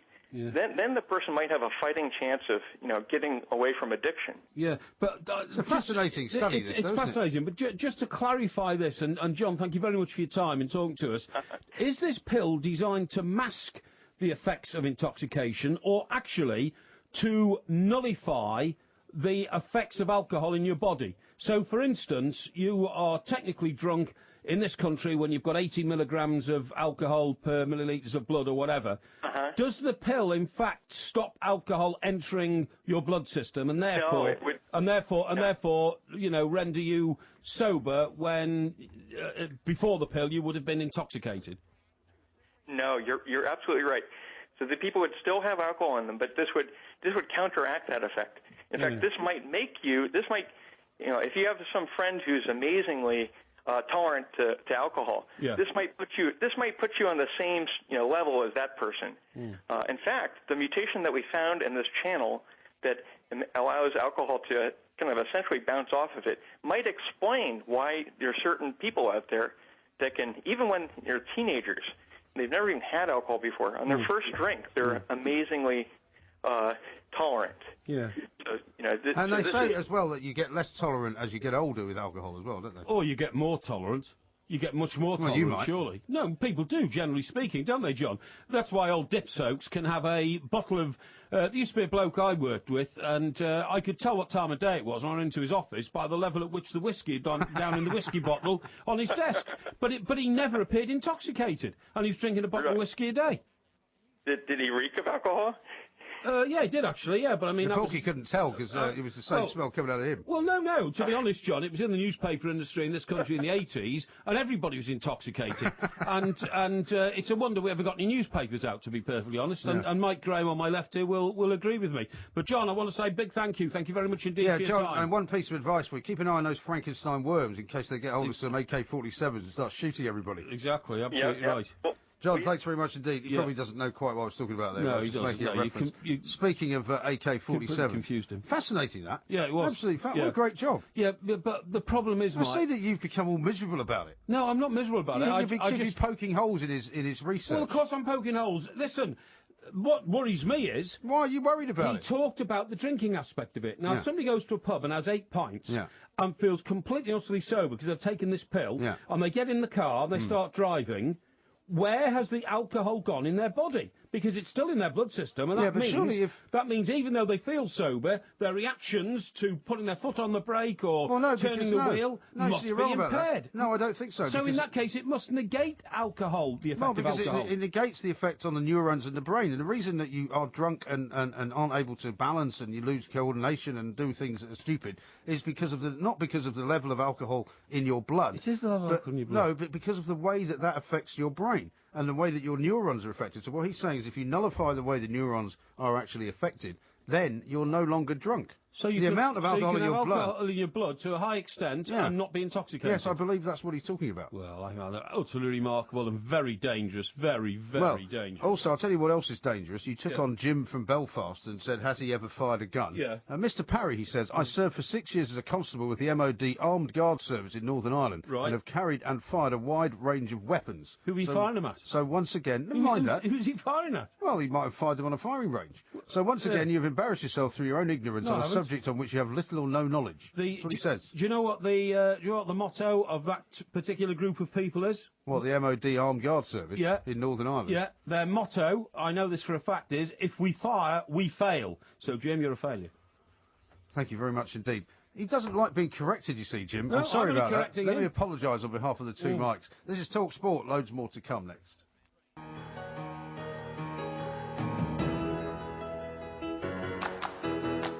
Well, the doubts build up inside his head as he strikes the ball from the tee. And he sees the rustling in the grass as the wind blows in from the sea. Then the ball lands in a bunker and he hates the clinging sand. 'Cause there ain't nobody and he needs somebody who can give him a helping hand. Tell me why he don't like Fridays. Tell me why he don't like Fridays. Tell me why, I don't know. The wind blows.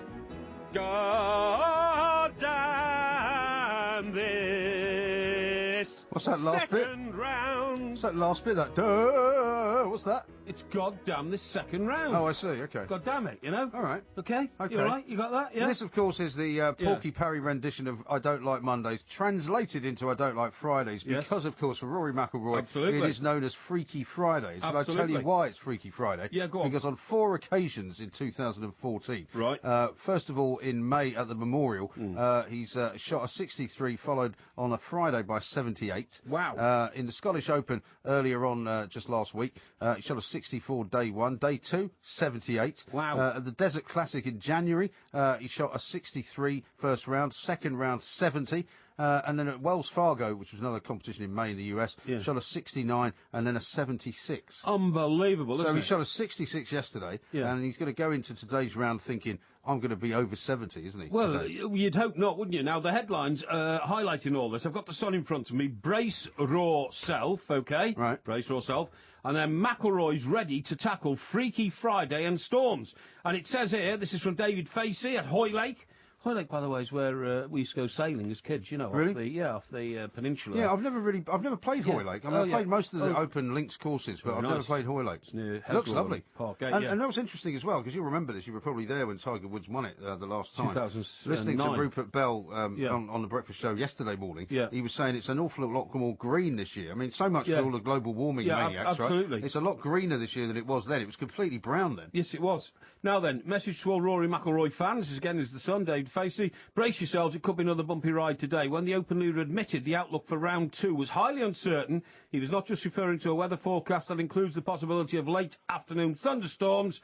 He was again making the game look so simple as he coasted to an error-free 6 under 66 in the opening round, but no one knows better than the double major champion that backing up a sizzling start has proved much more of a problem to him. And also, you know, it's different as well in the opening 2 days of the Open Championship, and in every other golf tournament. Well, you're heading to beat the cut, aren't you? Well, yeah. Well, not only that, but when you're the leader, generally speaking, in the last 2 days, you're off last, which I think is a huge advantage. You can see what everybody else is doing, and the mistakes they've made. Yeah, but in the first 2 days, that's not the case, because basically he'll be going out this afternoon, because he went out in the morning yesterday. That's right. So he'll be going out in the afternoon, and he won't be feeling necessarily like he's the leader. He'll have a bit of an advantage because others will have gone out before him. Yeah. But he'll have an awful lot of time to think about Freaky Friday as well. Yeah. Which might weigh on his mind because he was saying last week that it does weigh on his mind. What are some of those other headlines we got there? Some of these. You say the Times has got a good one The as well. Times has got McElroy hoping to banish that Friday feeling. Right. So, I mean, it's very much the pressure is building up Yeah, it because is. also he's going to be thinking of Tiger Woods over his shoulder. I mean, I was poo-pooing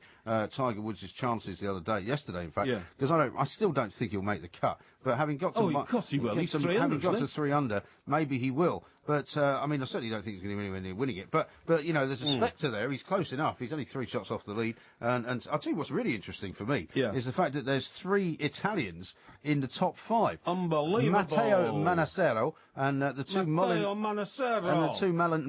brothers, Edoardo Molinari and Francesco Molinari, and they're all at 4 under. In fact, Matteo is second at 5 under. Hey, Matteo Manassero and the Molinari brothers make it the first round Italian job. Oh, well done. Yeah, I Is like. that the best you can come up with? No, but I do. I think it's great. They're, very romantic people, the Italians. I think you're wrong about Tiger. I can remember lots of championships that Tiger's won by. Yeah, but he hasn't won a major since 2008. No, and well, hang on. When was Hoylake? When was that last? About 2006 or Something 2009? like that, yeah. Something like that. But that's the last major he won. 2008 is the last major he won. Well, the last major he won was Hoylake. Okay, the Open. well, that's it then. I thought it was 2009. Well, you'd be wrong about that. Would I? I don't think I am wrong, but we'll check that out. Hoylake was 2006. The last major he won was 2008. Well, there you go, see, so I was right. What? I was right. No, you said 2009. No, I said Hoylake 2006. Yes. But I meant in this country, the last one he won. Yeah.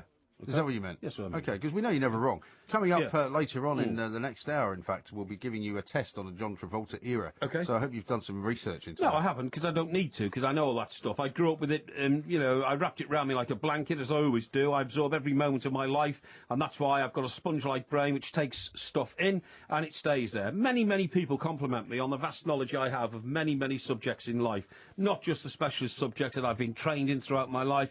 I'm a trained observer. I'm a seeker of truth and justice. That's all come through my profession. You haven't said that for ages. We left that off the bingo card. The Seeker of Truth and Justice. Well, there you go. Unbelievable. But in addition, I have been well aware of the world around me. So, for instance... Well, Mr. 13 has just tweeted and said, shall we add onto the Porky Bingo, I've researched this, which you've just said, or will you shut up and let me speak? Yes. Well, which is another one. John says your this, fault, not so mine. Porky could dress a parrot up in a Navy uniform and talk all night about the Navy. You'd have a best of friends. In the Navy. And then the LA Kid says, I'm going to have nightmares about lunatic chimpanzees after my night shift, thanks to Hannibal Porky Lecter. Oh, really? And Neil says, on the subject of that pill to stop you getting drunk, this has got to be the daftest thing I've ever heard. If you don't want to be drunk, just don't drink. It's as simple as that. That's it. I totally agree. Oh, yeah, that's good advice coming from you. No, that simplifies everything. That's exactly what I want to say to the guy. Why invent a pill that doesn't get you drunk when you're drinking? You drink to get drunk, don't you?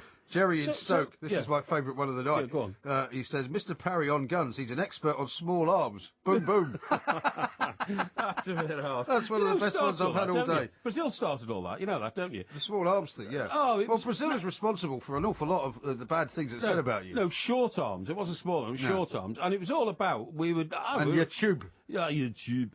We were out somewhere on one occasion, and Brazil accused me of not paying for something. So it was a short arms, long pocket scenario, was it? Exactly. Yeah. But the point is...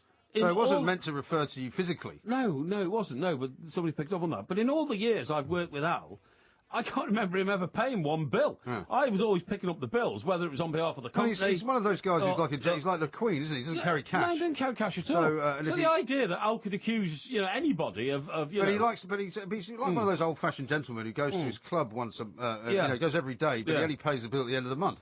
Yeah, but the problem is, if on that day at the end of the month you had to be drinking with him, and you suddenly say, "Oh, I'll settle this, Al," right. you suddenly find yourself with a bill for £800. Yeah, it's happened to me. Yeah. And I've seen it happen to you. Exactly. Well, I mean, I used to belong to a golf club in New York when I was there, and there was no conspicuous display of cash. Right. And basically, you had an account, and so whenever you bought a drink, you just signed for it, which was fine when you were just having an average game of golf, and you come in with 4 guys, you never drink. But there were occasions when sometimes that would turn into a sort of bit of a session, and by the time you left, you actually had no concept of what you'd spent. No, exactly. And at the end of you wouldn't get the bill till the end of the month because all you did was sign a chit. Sure.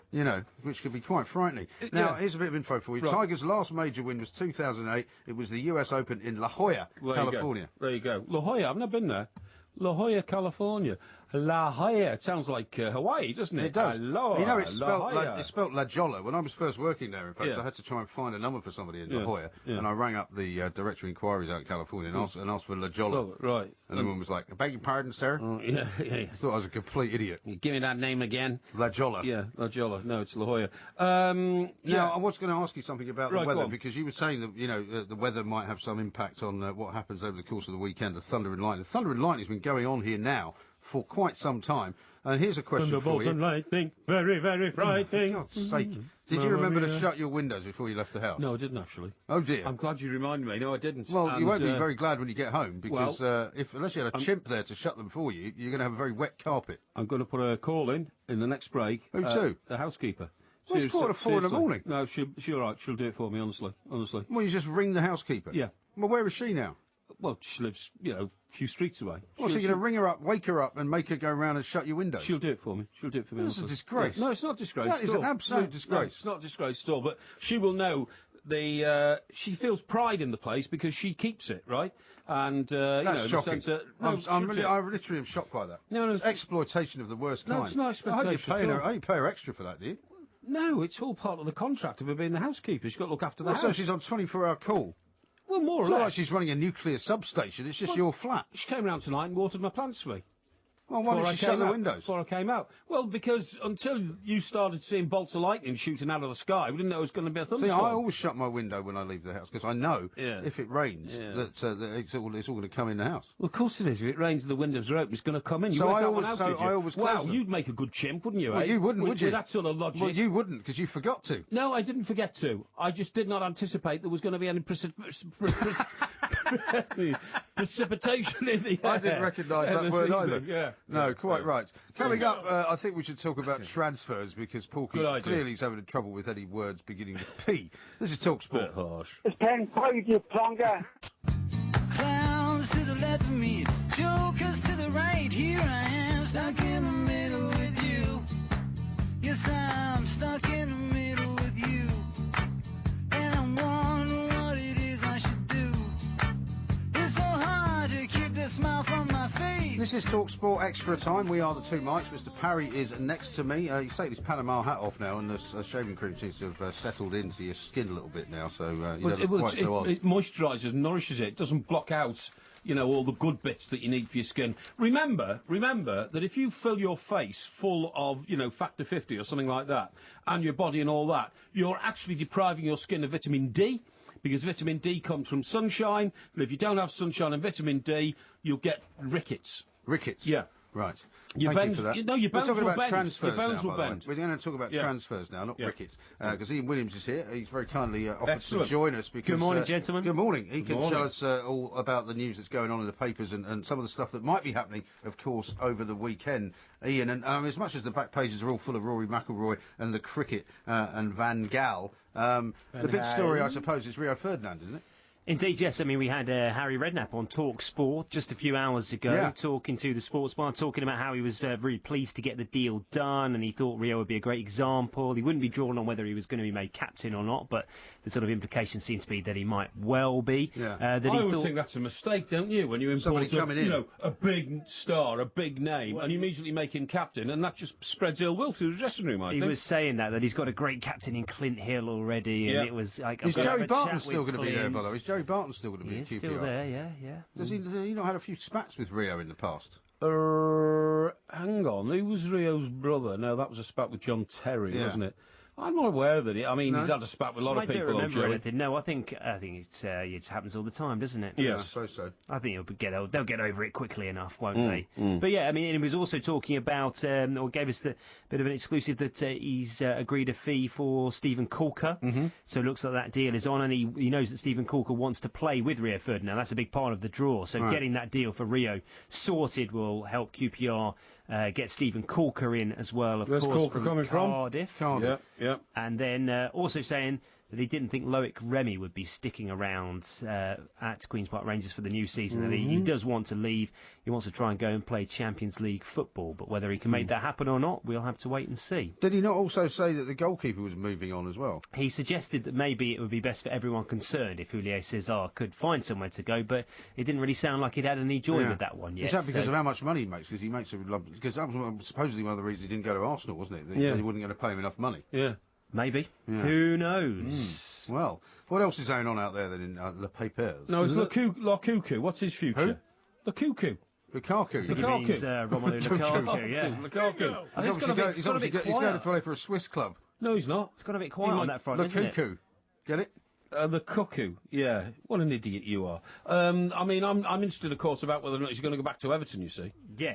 Well, so am I, but I don't know whether it's going to happen or not. You're not an Everton fan as well, I am an Everton fan, yeah. Excellent. Yeah. Oh, dear. Great. So I'm now in the studio with two Everton fans. Welcome. Let me tell you this, right? Doesn't it show you what a useless manager David Moyes was and what a useless smaller club Everton were to Manchester United when you see somebody like Van Gaal coming in and being so much better than David Moyes? Well, hang on. Van Gaal is much better than David Moyes. I mean, the whole idiocy of it is that nobody's come out yet and said Sir Alex Ferguson took the club so far forward in the 27 years of his management, but took them 10 years back in his 1 year of mismanagement, which was the year after he retired. That's very true. Took them 10 years in reverse. And nobody's come out and said that yet, but it's true, isn't it? And we also haven't seen what Louis van Gaal can do yet. We seem to be judging him on one press conference, where admittedly he seems to have come across quite well, but he's not actually done anything. I think we're judging him actually on one World Cup campaign as well, aren't we? Well, I mean, in terms of the United job. Well, yeah, but you seem to think that he's illustrated characteristics of, high capability as a football manager, isn't he? Yeah, he obviously has, but he hasn't actually done it at No, United you're right. yet, has he? Very true. Now, how about this for a ridiculous story? The Daily Star says Manchester City midfielder Yaya Toure has turned down a move to Manchester United.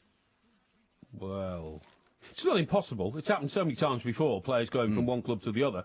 I mean, for instance, some of their biggest stars, like the Argentinian guy was always causing trouble, and Tevez. He played as a major star for those two clubs one season after the other. Yeah. So it's not that difficult there's to not many believe. others you can name, are there? Yeah, loads. Go on then. I know Dennis Law went to Manchester City, but that was a long time ago. Schmeichel played for both, didn't he? He did, yeah. Yeah. Dennis Law played for both. That's three then. Carlos Tevez. That's three. Barnes. Years ago. Barnes? Yeah. John the winger. Barnes? No, the winger. He played for City, he played for United, and he ended up playing for West Bromwich Albion. Andrei Kanchelskis has just been said. Peter Barnes. But His I'm not name sure. is Peter Barnes. There's a bit difference between going and playing for someone else in the interim and then coming back and playing for both clubs. Brian Kidd.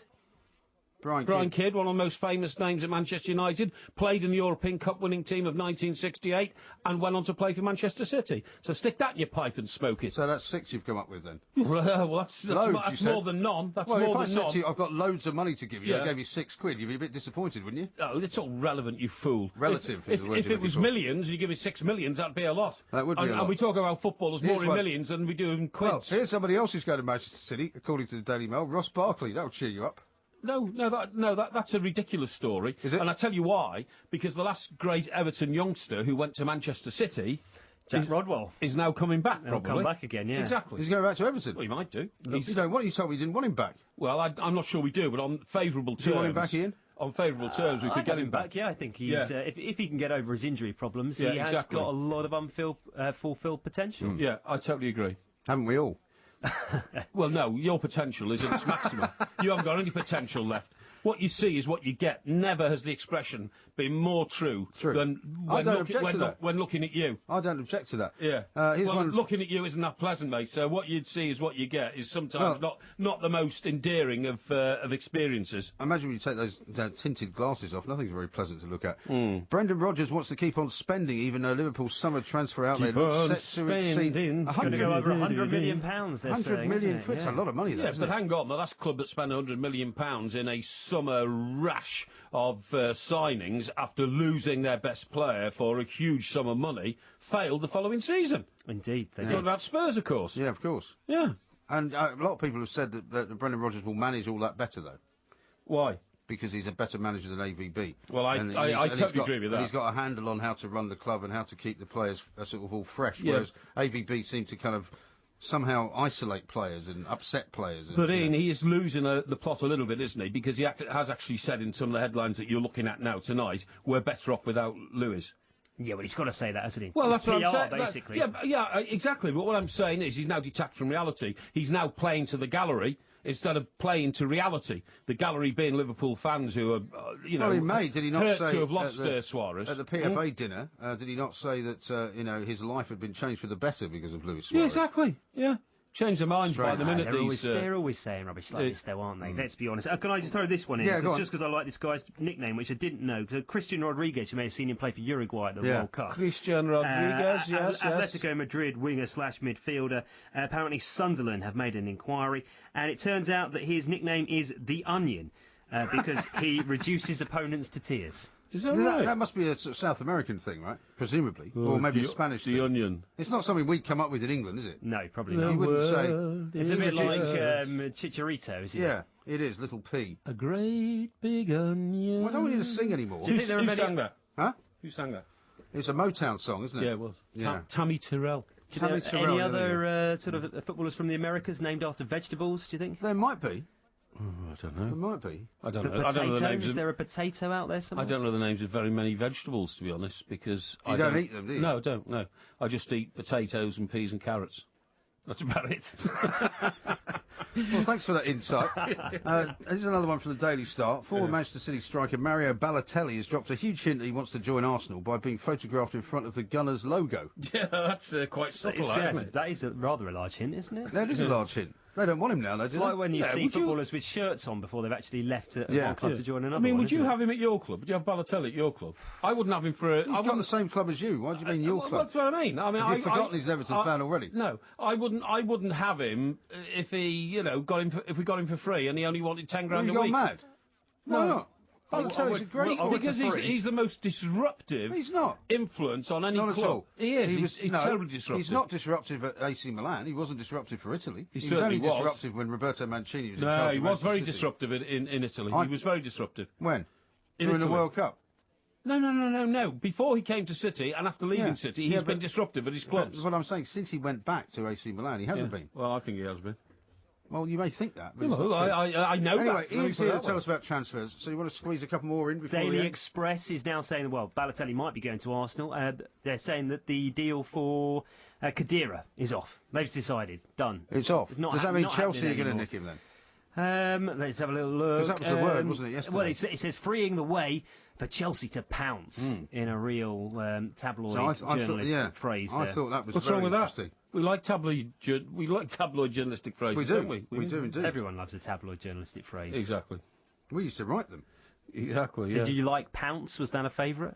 Pounce is good. Pounce is a good Yeah. word, yeah. I Very like active. pounce, yeah. Active words is what you do. Okay. You know, if you do too much subtlety, it's Sounds it like goes you're over writing a people's heads. CV or something, doesn't it? What, you put pounce in your CV? Why would you do that? Pounce at the opportunity to Your have hobbies this job. include pouncing. Yeah, pounce at the opportunity to Hire have that this man job. immediately. Yeah. Ian, thank you very much indeed. Ian Williams there with a look at some of the stories making the transfer circus, and we'll have more of that, of course, throughout the course of the weekend. You'll hear all about the transfers on TalkSport.com if you check that throughout the course of the day as the window is opening and before it closes. We've got much more to do here. Coming up in the next hour, we're going to give Mike Porky Parry a test on the John Travolta era. We're going to give him a lesson in music from the Ramones and loads more as well. 08717 223344 if you spot any chimps or parrots or anything else out there, or giant wasps. By the way, lots of people are telling me that might be a wood wasp or something like that, but we'll talk about that a little bit later on. Right now, it's time for the news and sports headlines at 4 o'clock with Ian Williams.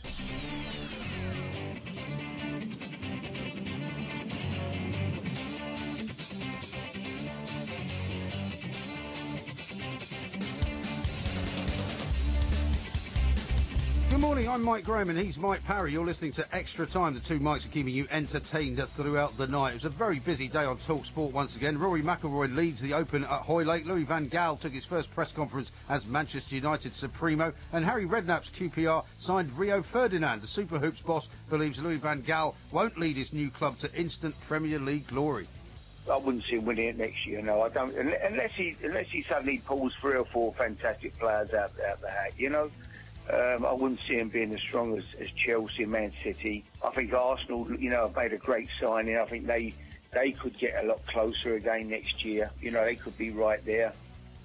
Will there be a Louis factor at Old Trafford? Could they mount a serious title challenge? Coming up in this hour, we'll educate Mr. Parry on the Ramones, and he says he'll educate us on his expert period of time. That is 1977, the John Travolta era. I never said that was an expert period of time for me. You put this into the You said you were an expert on John Travolta's era. I didn't. What I You said said it was on Monday night. I didn't say that at all. What I said, why were we talking about John Travolta anyway on Monday night? Because you said that Lionel Messi should have done what John Travolta exactly, did and handed right. back his prize at the World Cup. That's right, and I happen to say that was an era which I knew well, but now you just accuse me of being an expert on it. You know, said you were. You can call us, of course, on 08717 22 3344. You're listening to Extra Time with me, Mike Graham, and Mike Parry on TalkSport.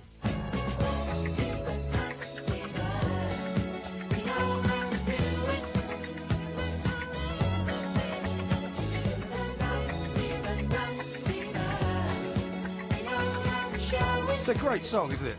It's a great song. Whenever you hear it, it just makes you want to get up and do that. Have you seen the film? Of course. Several times. Yeah, I was going to say several times, and I just love the sequence in the disco with the twirling glittery balls. I know this sounds terribly dated now to people today and all that kind of stuff, but to see people dancing in sequence and dancing as well as they did because they were all professional dancers, absolutely marvellous. Bit like Riverdance, really. Riverdance, I think, is the greatest stage show ever devised, and that Michael Flatley. Yeah, Michael Flatley was a friend of ours. There's still a vine of yours, by the way, going around doing that Michael Flatley dance, as we called it, lard of the dance. Oh, is it the lard of the dance? Yeah. He was 58 today. Was he? Yeah.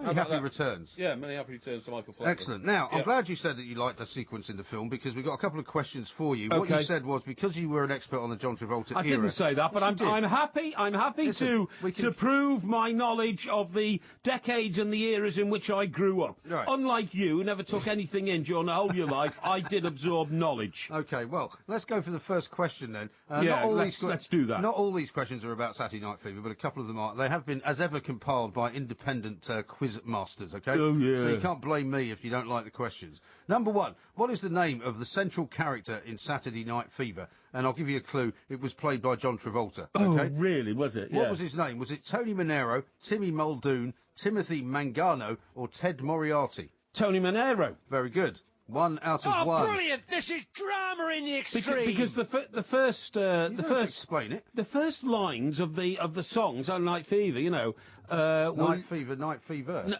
No. Well, you can tell by the way I use my walk. I'm a woman's man. No need to talk. Yeah. Now, do you remember the opening sequence of Saturday Night Fever? Yeah, when he's walking down the street. Exactly. All you could see was his feet and his legs. So they wrote that to that sequence. Well, how does that make you know that it's Tony Manero?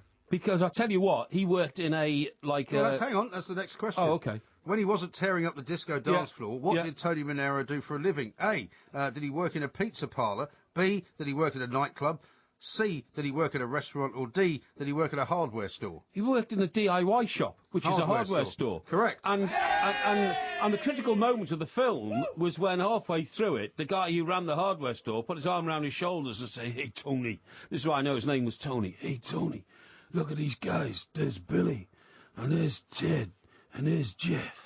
And between them, these guys have been with me for 100 years. I'm sure it's not The Godfather. No. And you could be with me for the rest of your life, Tony.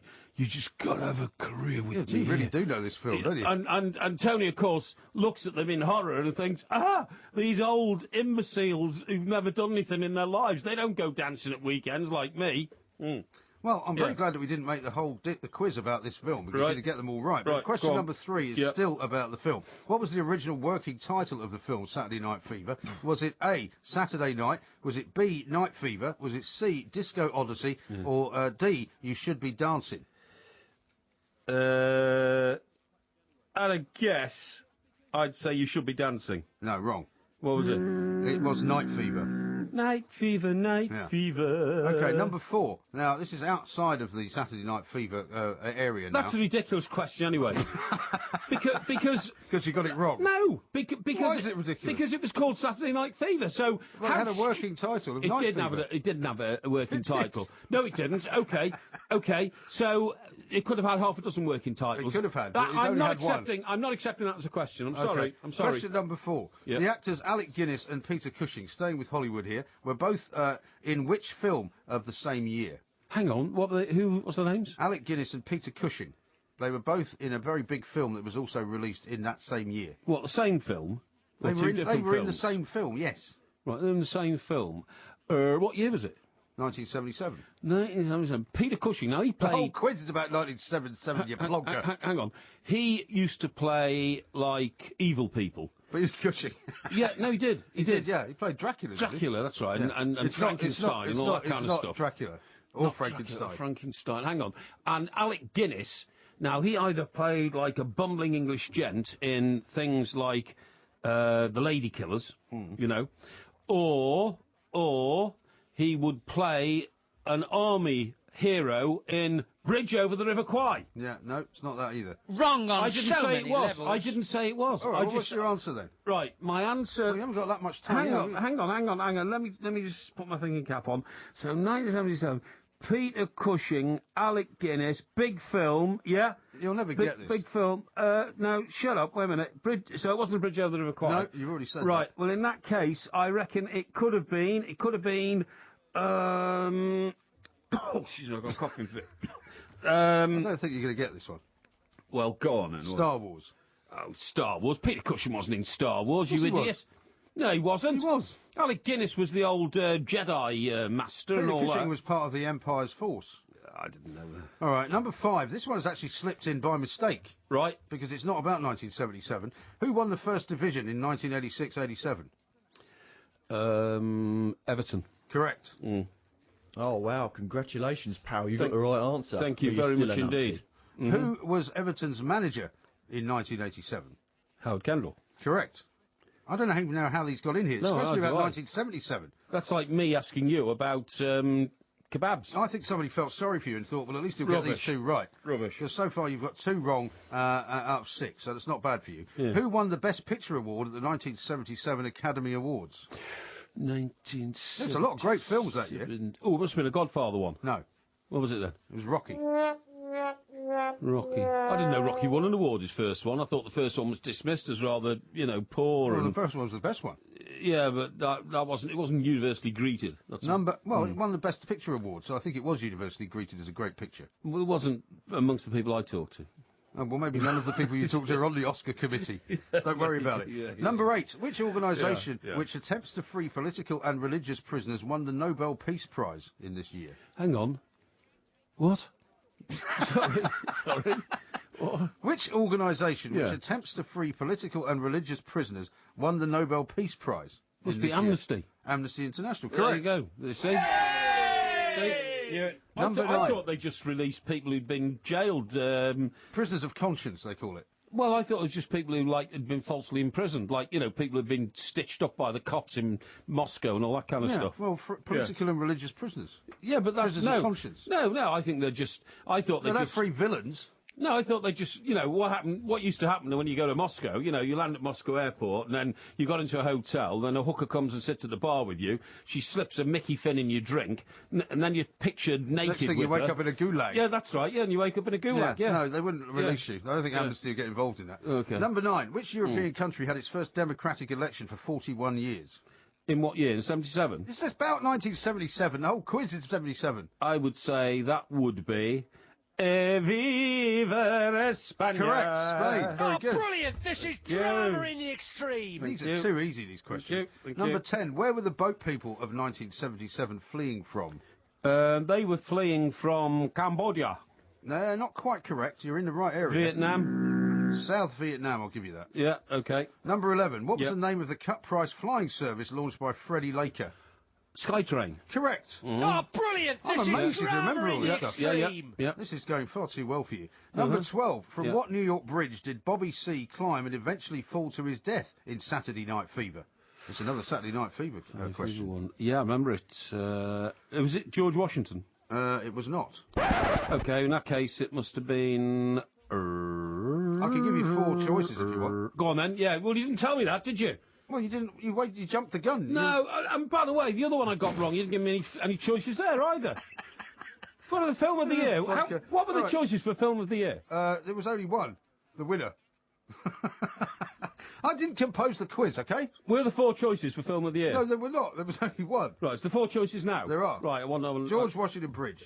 B, Manhattan Bridge. C, Brooklyn Bridge. D, Verrazano Narrows Bridge. It was the Brooklyn Bridge. Wrong. It was Manhattan Bridge. No, it was the Verrazano Narrows It wasn't the Verrazano. Yes, it was. They lived on Staten Island, don't you remember? No, I thought they lived in Brooklyn. No, they lived on Staten Island. That's why I said Brooklyn Bridge. I'm sure they did live on Staten Island. Yeah, they did. Staten Island's a dump, mate. And I remember John Travolta's house, and it was very much a facade of a Brooklyn house. It wasn't a facade of a Staten Island house. The Verrazano Narrows Bridge goes from Brooklyn to Staten Island, so why wouldn't they be jumping off it? Yeah, well, maybe, but you know what we used to call it? We used to call it the Verrazani.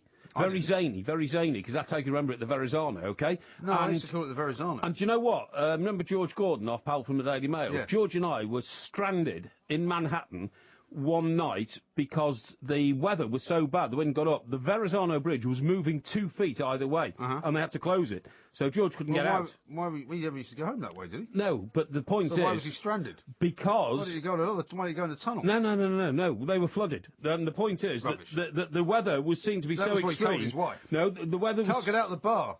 The weather, well, it was a bit of that, yeah. But the weather was seen to be so extreme... Right, we've got 2 more questions that the bridge was... Yeah, but hang on, the other thing I was going to tell you about the Verrazano Bridge was...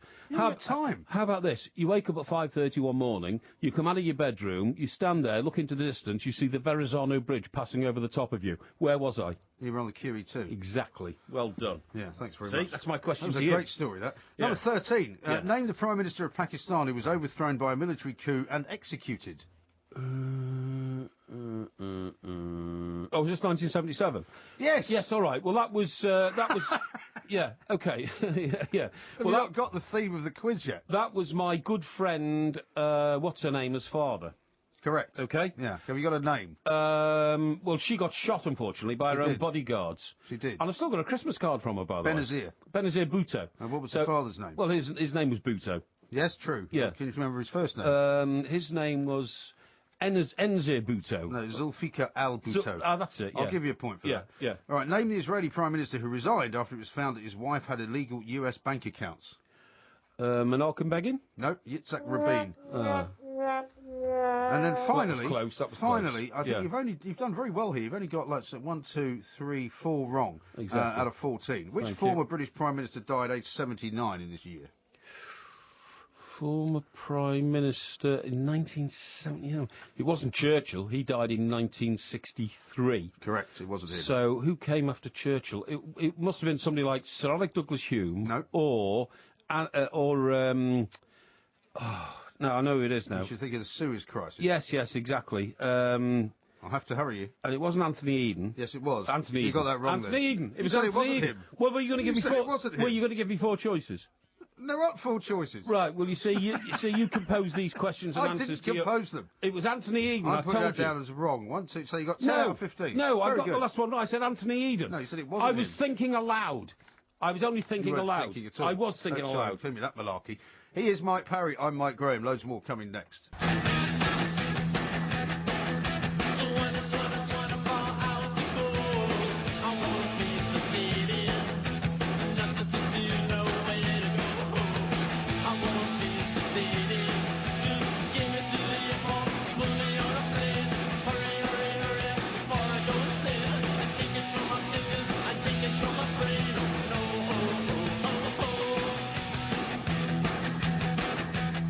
Unbelievably, Mr. Mike Porky Parry has never heard of the band that had recorded that No, song. I hadn't, Do you know what honestly. it's called? Well, of course I don't. I mean, I've never heard of the Ramones. I Want to Be Sedated. We're I going to wa- make it one of the signature tunes of our show, I think. I Want to Be Sedated. I Want to Be Sedated. It's one of the great songs. Nobody listens to our show gets sedated, mate. No, but I feel like I'd like to be sedated listening to you. Oh, well, I don't. I don't feel I want to be sedated at all in the show. I try to inject energy and passion to the show, Mike. You know what I mean? Pizzazz, even. Pizzazz, and try to get your juices bubbling. You see Yes. what I mean? And you often do. Yeah, But exactly. not in a good way. Exactly. The thing about the Ramones, funnily enough, since we were talking about 1977, I mean, that was probably when I first discovered the Ramones, even though they'd been around for a few years. I don't know why. They were the godfathers of punk, basically. Yeah, well, I didn't like punk. I thought punk was filthy. I thought it was a filthy culture. Full of filthy weirdos like that. Filthy weirdos. No, he was full of filthy weirdos like the guy and his girlfriend who did themselves in the Sid Chelsea Vicious, Hotel. Nancy Spungen. Yeah, that's right. Yeah, I mean, how could you possibly, speak well of a couple of freaks like that? Well, you may call them freaks. Yeah, the they're Ramones freaks. were, however, I think, signatures of the whole punk movement. They were brilliant. And sadly, of course, this week, the last remaining member of the band died, Tommy Ramone. And before Well, that... that's the only reason I became aware of them, to be honest. I read his obituary. I thought, that's an interesting man. Why don't I know about him? Well, why don't you learn a little bit from Nick Harcourt, Good who's idea. our good friend over on the West Coast, legendary music journalist and radio host, of course. We don't always get him when we want to get him, but I think we have got him this time. Nick, a very good morning to you. How are you, fellas? Yeah, very good, very thank well you. indeed. Can you educate Mr. Parry on the legacy of the Ramones, what the Ramones were all about, and how they kind of started the whole, American punk movement that then led to the Sex Pistols and all of that?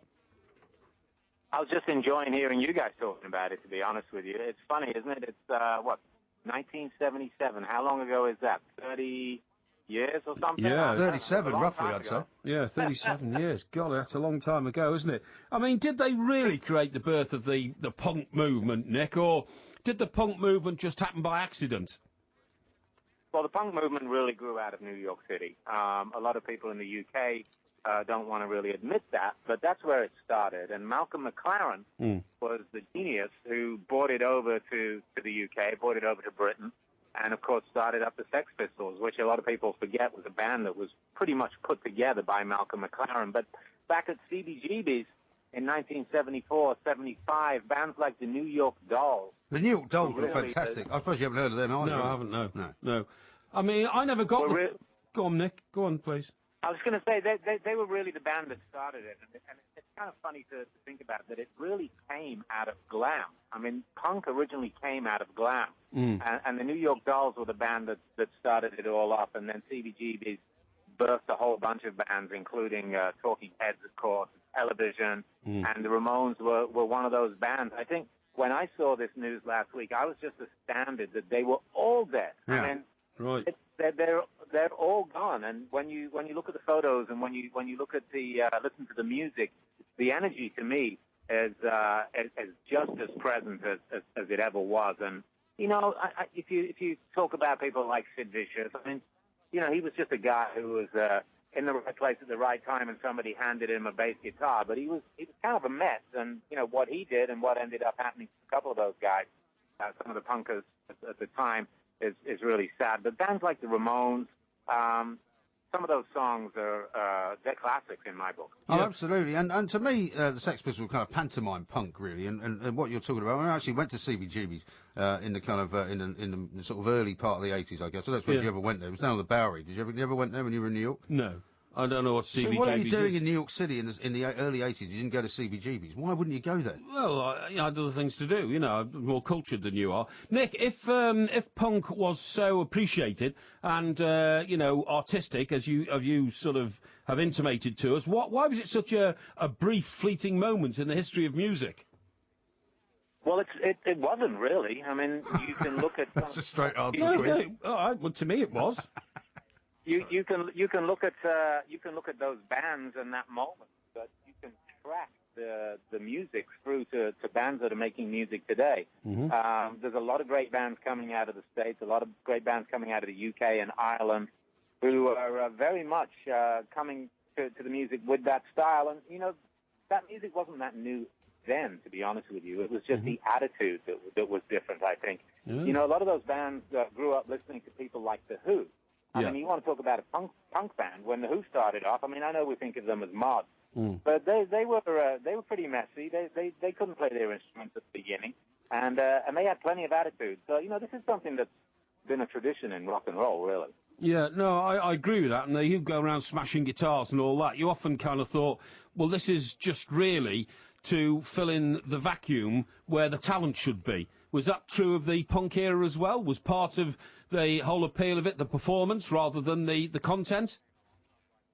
Well, I think, I grew up in England, and I remember it happening as well. And I remember my first reaction as somebody who'd grown up listening to T-Rex and Led Zeppelin, and the punk movement came along, and I was like, what on earth is this all about? But, I was 20, I think, at the time, and it wasn't aimed at me. It was aimed at 15-year-old disenfranchised kids, I mean, if you look at the political climate at the time and the Thatcher years and all that kind of stuff, punk in Britain was really a reaction to the political situation. It was also a reaction to how bombastic the music scene had gotten, and how those bands like The Who and others had just become such overpaid, overblown prima donnas, and kids were just like, well, I can play 3 chords and I can spit on somebody, so screw you. Yeah, exactly. Yeah, no. Yeah. And what about the Ramones kept going for a couple of decades and were still, I guess, going. Well, they were all still making music while they were all still in the band, and before Joey Ramone died. Certainly, did they ever make any real money or not really? God, I really don't know the answer to that, but I think that something that is ironic. You mentioned CBGB's, and I went there in the 80s when I first came to the States, and oh my God, what a dive that place was. I don't think I've ever been in anywhere so as crappy as that, but you could feel... You haven't been to Talk Sport, obviously, have you? you could feel the history in the place, but the irony to me is that CBGB's, the building, the storefront that club was housed in, is now a store for John Varvatos, who is a big designer over here, and they sell $2,000 leather jackets that Joey Ramone. Yeah, I was down there, funnily enough, not that long ago, and quite horrified to see that the Bowery doesn't sell all of those crazy kind of kitchen appliances anymore. Those kind of they used to sell these industrial kind of kitchen, mixers for cream and cheese and stuff like that, and it was full of bums. Now it's full of what do you call those guys? Sort of musos and trendies and all that. People with strange-looking beards. I don't know. It's the indie hipsters. Yeah, that's the word, hipsters. I keep forgetting about the hipsters. Yeah. Yeah. That's what it's like. And I was because I was standing outside this bar and I looked across and saw CBGB's, and it's become this really trendy place now. Yeah, really trendy. Perry's looking at me like I'm talking a different language. That's right. Tell me, Nick, because you got your finger on the pulse. What's the next great musical movement that's going to hit us from the West Coast? Thanks for that question. Yeah. Is Fleetwood Mac's coming back? Well, they are. I don't know how long you've got, but all I would say. Not long. Well, see ya. No, I think that things have changed so much that there's no great musical movement going to arrive out of anywhere. I don't think. The music scene is so fragmented. Entertainment industry is so fragmented. Yeah. There are great artists that will come along, and there are good bands that will come along. But you have to look at it and say, what else can you do apart from reinvent stuff that's already been done before? And that's what seems to be happening. No, I totally agree with you, Nick. In fact, my theory about music is that the combination of musical notes that you can put together to produce a song has now been exhausted. So nothing will ever sound different again. Rubbish. No, it's Nick, true. we've got to leave It's it there. true. Thank you very much indeed, as ever, for joining us. Look at the time. I know, but Mike, that is true. Look at the time. That is true. The Never combination mind. of musical What's notes true? you can put together has now been exhausted. Rubbish. So it has. Because there's only so many. No, there isn't. There's only so many musical notes. The combination is infinite. That's No, the it's whole not. point of No, it's music. not. He is Mike Parry. I'm Mike Graham. We've got loads more coming next. Crazy, but that's how it goes. Millions of people living as hoes. This is Talk Sports Extra Time. I'm Mike Graham, and Mike Parry is here. I hope after listening to Nick Harcourt there that you're going to have a bit of a listen to the Ramones catalogue. And No, if you I'm do, John has also got a recommendation from Behind the Glass. If you really want to learn about the Ramones, have a look at a movie called End of the Century, which was made about 10 I've got years no ago. interest in learning about the Ramones. Well, you should have. No, I've told you. The only picture I've seen of the Ramones, they look like a bunch of well, they deliberately very grew elderly. their hair long over their faces so that they could, when they played guitar, you couldn't tell which one was who. They look, well, what a ridiculous bunch of nutters.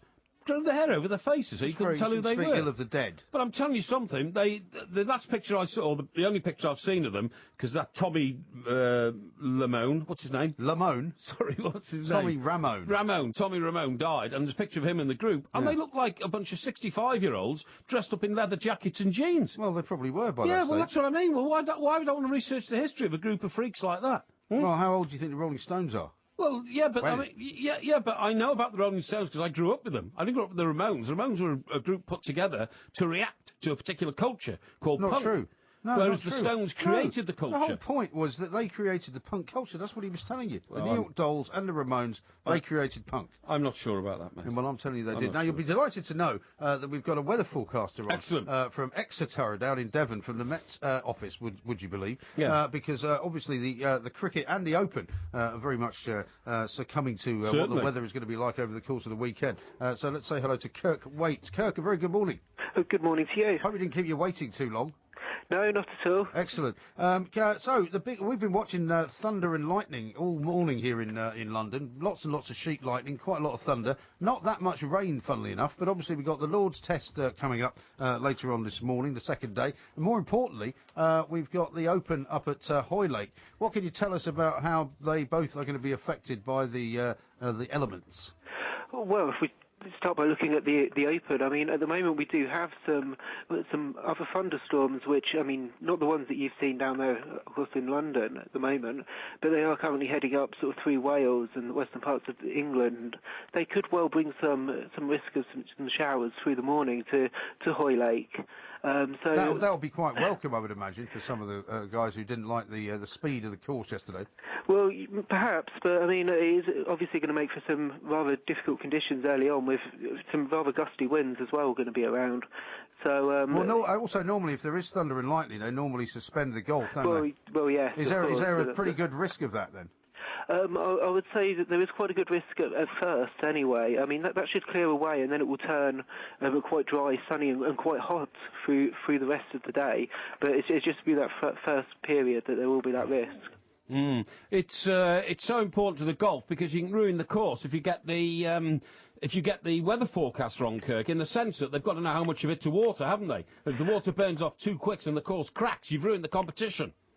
Well, it's something that has to be taken into account, of course, and that's why they do take a look at the weather forecast. Well, sure. They don't really water the course during the Open. No, they don't. No, they sometimes water the greens. That's exactly what I'm telling you. Well, not the course. But the greens are on the course, aren't they? Well, no. If you talk about where do you think the greens are? Do you think the greens are in the middle of the D estuary in Hoylake? No, if you talk about watering the course, you mean everything apart from the greens. No, I don't. I'll tell you what I thought was interesting. Kirk, I do apologise for Mr. Parry. His knowledge on these matters is minimal, to say the least. No, I mean, one of the interesting things, apropos the hot weather that we've got at the moment, is that actually the course is a lot greener than it was last time the Open was held there in 2006, when it was very, very brown, and which doesn't really sort of make sense given the fact that we're told the Earth is getting hotter.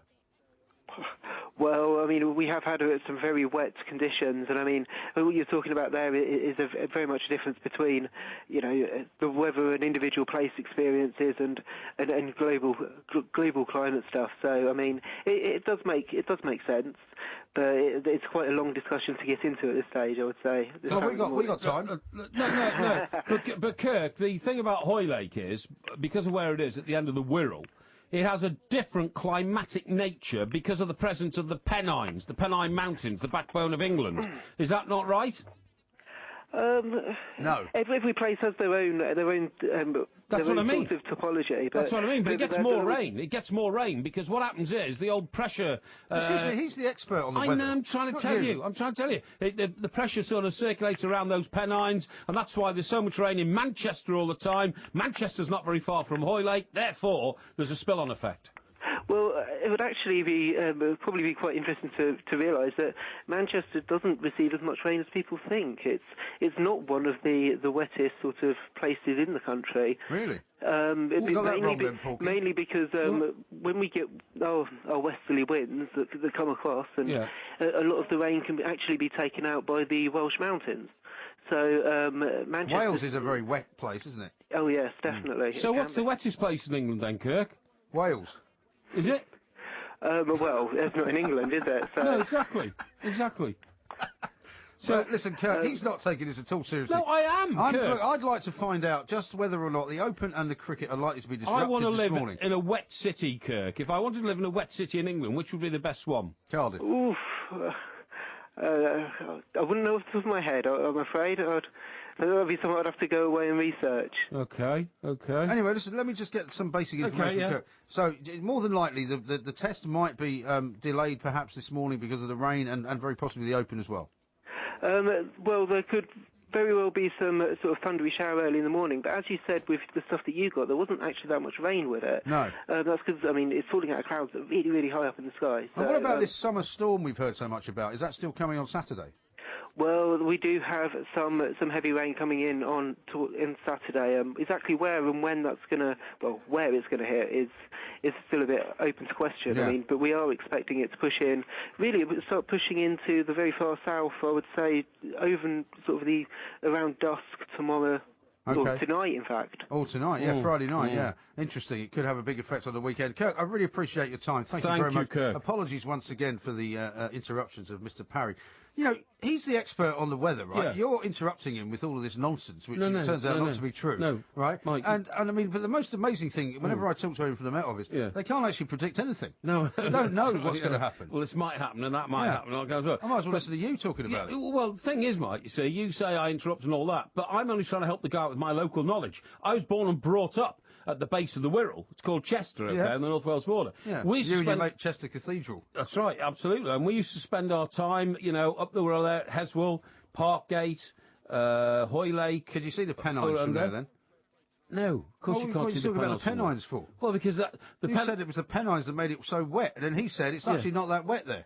Well, he don't know what he was talking about in terms He's of... from the Met Office. Yeah, I know he's from the Met Office, but you just said they never predict anything Yeah, properly. but he knows where places are that are wet, though. Oh, excuse me. Well, I don't think he's been in Manchester lately because it rains there a greater number of days than any other city in Hey, Britain. by the way, I know must that's mention on the this to you. research. I don't know go if you on. saw it this week. Do you remember the other week we were talking about the Mayor of Gosport, your second home, who Unbelievable. was in a slightly sticky situation because his wife and he and a bunch of people had gone out to celebrate his political victory, and they'd been banned from a whole lot of pubs in the town. He's now had to step down as mayor. He was saying some weeks ago that he was going to sort of fight it, and it was all rubbish, and it was basically political enemies trying to force him out. It turns out now that he's had to quit as mayor of Gosport because of this scandal. Oh, it's unbelievable. He got voted in the morning, and then by mid-afternoon, they were also plastered in a pub called the Star in Gosport that they were asked to leave. Right. Now, you don't very often see people being asked to leave pubs, do you? No, but the kicker was his wife, the mayoress, I suppose she would be. Oh, she went to the manager. She went up to the manager and said, "Don't you know who I am? If you don't serve us any more drinks, I'm going to get you shut down." Yeah, that's right. I mean, and I know the manager there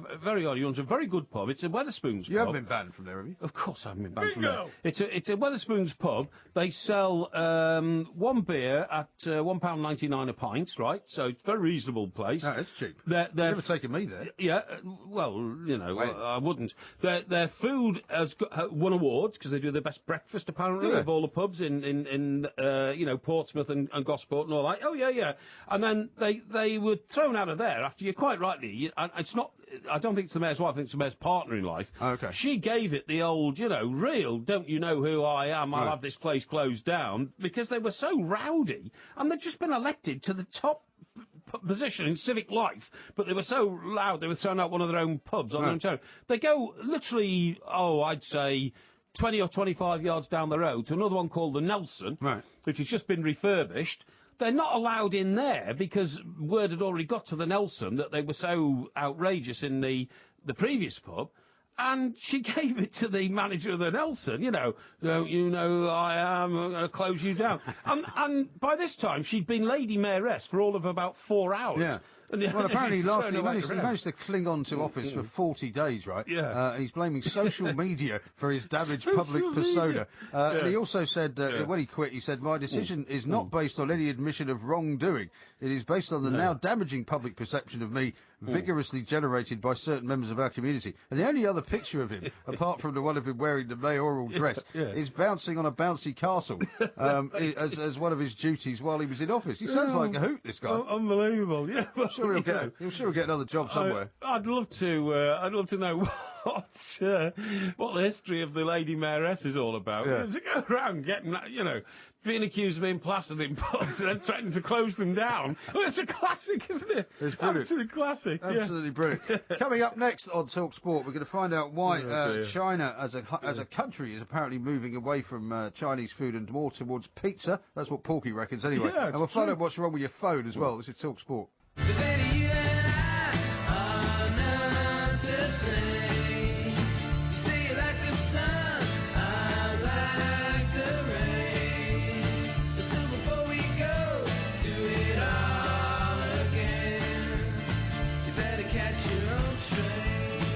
Talk Sport Extra Time. We are the two mics. There will be a podcast available in a few hours' time, Great of course, record, on iTunes. This is a great record, isn't it? What's it Catch called Your again? Own Train.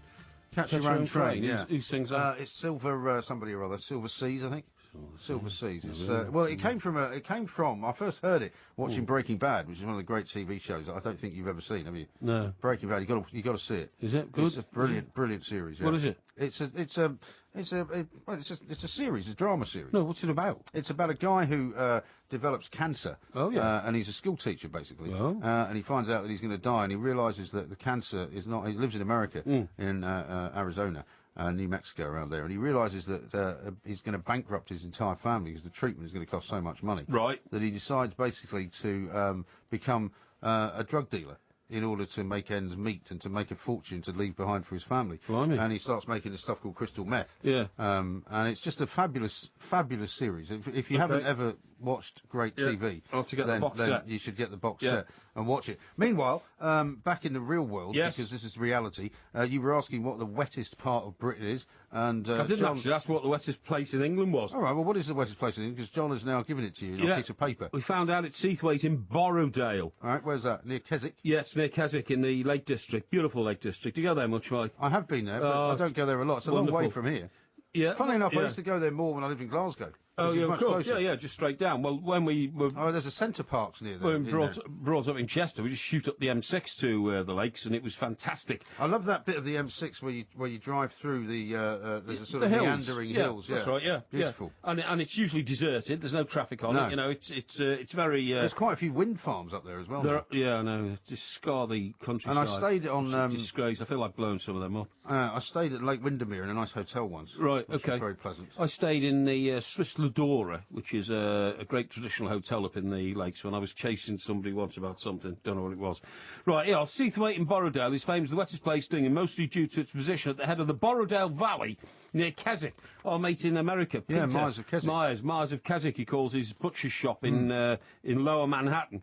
And he comes from Keswick. So where's the wettest place in the whole of the UK? In the Northern Lake District, that is. Right, wettest place, according to the Met Office, is in Scotland at Dalness in Glenateevee. Dalness in Glenateevee. Well, Aberystwyth is apparently situated the wettest... deep in the Highlands. The wettest city in the UK is Aberystwyth. So Wales, he was right about Wales. Well, Aberystwyth's a dump. You ever been to Aberystwyth? I nearly went to university there. I've told you the story. I was followed around the town by this weirdo. That's right, yeah. And I could only get one story. train in and one train out. I was only there for 2 hours because I got there at 2 o'clock and they said, well, the last train goes at 4. Yeah. So I was like, well, fine. And when they said to me, will you be staying in the Welsh-speaking halls of residence? I said, no, I won't be. And I So, is this the University of Wales? No, well, University of Wales, Aberystwyth, yeah. Well, hang on. I thought the University of Wales is in Cardiff, isn't it? Or Swansea? Well, there's universities all over Wales. It's called. it's the University of Aberystwyth. All I know. Why was your particular discipline in Aberystwyth? Because they had a very good politics department, which is what I wanted to do. You want to do politics? I did politics. Can't believe it. I did it at Bath in the end. You did politics at Bath? Yeah. How come you know politics so and little economics. about it then? I know loads about politics. nothing Hey, about by the way, politics. talking of politics, your mate John Burko's been in a bit of trouble this week. You Well, were saying to me that, not only were you good friends with him, that he invited you to the House of Commons. Yes, he did. Better be careful, because the piece in the papers yesterday, which he denies, of course, is that his chief clerk left working for him because he kept telling him to F off. Yeah, that's right. Which is very unspeakable language for the Speaker of the House. It is, but that's because... Does he swear in your company often? Well, last time I saw him was when we were having lunch at Goodison Park, when Everton were playing Arsenal. Was he swearing a lot? No, wasn't swearing a lot. He's with Andy Burnham, that other MP, he's the Everton fan. No, he wasn't swearing a lot at all. But didn't he get very, very fed up that week because people were telling jokes about how short he is? I don't know. Because he's 5'6", and I think he decided in his role as Speaker of the House to actually start telling people that telling jokes about short people, this is true. Well, we talked about this the other night. Oh, did we? Yeah. How have you forgotten? How can you remember what happened in 1977 and you've forgotten what we did on Monday? Yeah. It's as bad as sexism and racism, which I think is going a little bit over the top. But anyway, listen, we haven't got much time. No, so before we go, Yeah. I want to ask you about your phone, because you were telling me that you had this terrible situation with the phone. And at one point, I'm sure you're exaggerating, you said it was about to explode in your pocket. Well, yeah, I'll tell you. All of a sudden, last week, the phone started suddenly switching itself off. Because you kept having trouble reading out tweets and things, didn't you? Well, and then the light would go off and all that kind of stuff. Anyway, so I thought, I said that must just be me, So I took it home and I gave it an all-night charge. Oh, yeah. And so I looked at the battery, which was come up as green, said 100%, think that's fine. So next day, it got down to about 80%, and bang, it switched itself off. So I go into a shop in Surrey last Friday, a very unhelpful young boy says, when I say he's a young boy, he was about 18, I think. He said, well, I'll have to send it away. I said, well, where are you going to send it? He said, well, I don't know. I said, well, haven't you got anybody who can look at it? He didn't know where he was going to send it. They didn't know where he was going to send it. It's not very helpful. No, it's not very helpful at all. And this kid didn't know anything. And then he said, no, we haven't got any engineers here. I said, well, I'm not. I said, if I leave my phone with you to be sent away, how long will you need it? He said, between 12 and 15 days. What, is he going to give you another phone in the meantime? Well, they said they would give me a temporary phone, but it would only have some of the facilities that my phone has. They couldn't switch them all over. And I said, well, it's no good to me, I'm sorry. I need emails. You can't even work the phone you've got anyway, can you? I mean, it's doesn't taken you matter. months I need to try and figure that out. emails, I need text, I need the phone, obviously. I need Twitter, because, I have to keep in touch with people who want to keep in touch with me and all that kind of stuff. So anyway, point of the story is, I decided I had to take action myself. So I went to a very big Carphone warehouse shop in... Where did I was driving all over Surrey this morning. It was eventually in Croydon, in the Whitgift Centre. A very helpful guy in there. And I went in and I said, look, he said, don't worry, I know what it is. I said, what is it? He said, your battery has gone. He said, I'm afraid it's become a very common fault with this particular brand of phone that you've got. And we've got a store we've been sent by the company that manufacture these phones, and no problem at all, we'll change it for you. And I said, OK. I said, but look, I only bought this, at your store somewhere else. I found the date because I had the receipt and everything. I said in January. I said, shouldn't somebody have notified me that... I said, what is the problem? Well, it's like a walking fire trap, this phone. Well, I didn't know that at that moment. But you see, I said, what is the problem? So he took the battery out and he said, look, and the battery had swollen and gone bent. And he said, that's why it's cutting out. So I said, well, that doesn't look very healthy. I said, this is one of the world's top manufacturers of phones. I said, how can they send out phones? He said, well, he said, it's all a bit of a mess. He said, but the reason they've started sending out these batteries and asked us to replace them is because, he said, in America in the last couple of weeks, there's been a report of one of these batteries actually bursting into flames in a man's pocket and setting his suit on fire and setting him on fire. Imagine if that happened in your car. Yeah, exactly. The smoke would be coming out the windows instead of out the bonnet. And again, I said, well, hang on. I said, shouldn't everybody who's bought one of these phones have been notified they're walking around with a potential firebomb in their pocket, which they are? And he said, well, I can't get into that with you. He said, I don't know how they would recall. He said, they've sold millions of them around the world. I said, well, Well, are you sure you want to get another battery? Well, no, I made it clear. I said, look, is it any good you replacing the battery that you're taking out with? He said, no, these are honestly a new tried and tested set of batteries. These batteries, he said, that I'm taking out now, he said they're faulty. He said they crystallise in the middle for some strange reason. Because what kind of batteries are they? Well, they're full of fluid. They're alkali batteries or something? They're full of fluid. They're full of either mercury or what's the other stuff inside batteries? I've no idea. Alkali, did you say? Yeah, well, alkali batteries, yeah. Yeah, okay. And he said, what's happening is the fluids in them have been crystallising, expanding the battery. That's been cutting off your supply of power to your phone. He said, I said, well, how many more? I more? think I might ask you to leave your phone outside the studio. Well, exactly. Come in. Oh no, he said no. These are improved batteries. Yeah, but he would say that, wouldn't he? Don't burst into flames, Well, that's handy. Yeah. Have you got any batteries that don't burst into flames? Yeah, exactly. You can have a battery that's not going to burst into flames, please. I fear that, next time I visit a sandwich shop and reach into my pocket for my wallet and I suddenly find my hand on fire because my phone has burst into flames, I will not be too happy a consumer. You will not. What's the name of that film that Michael Douglas did when he Falling Down. Falling Down. Yeah, that was a great film.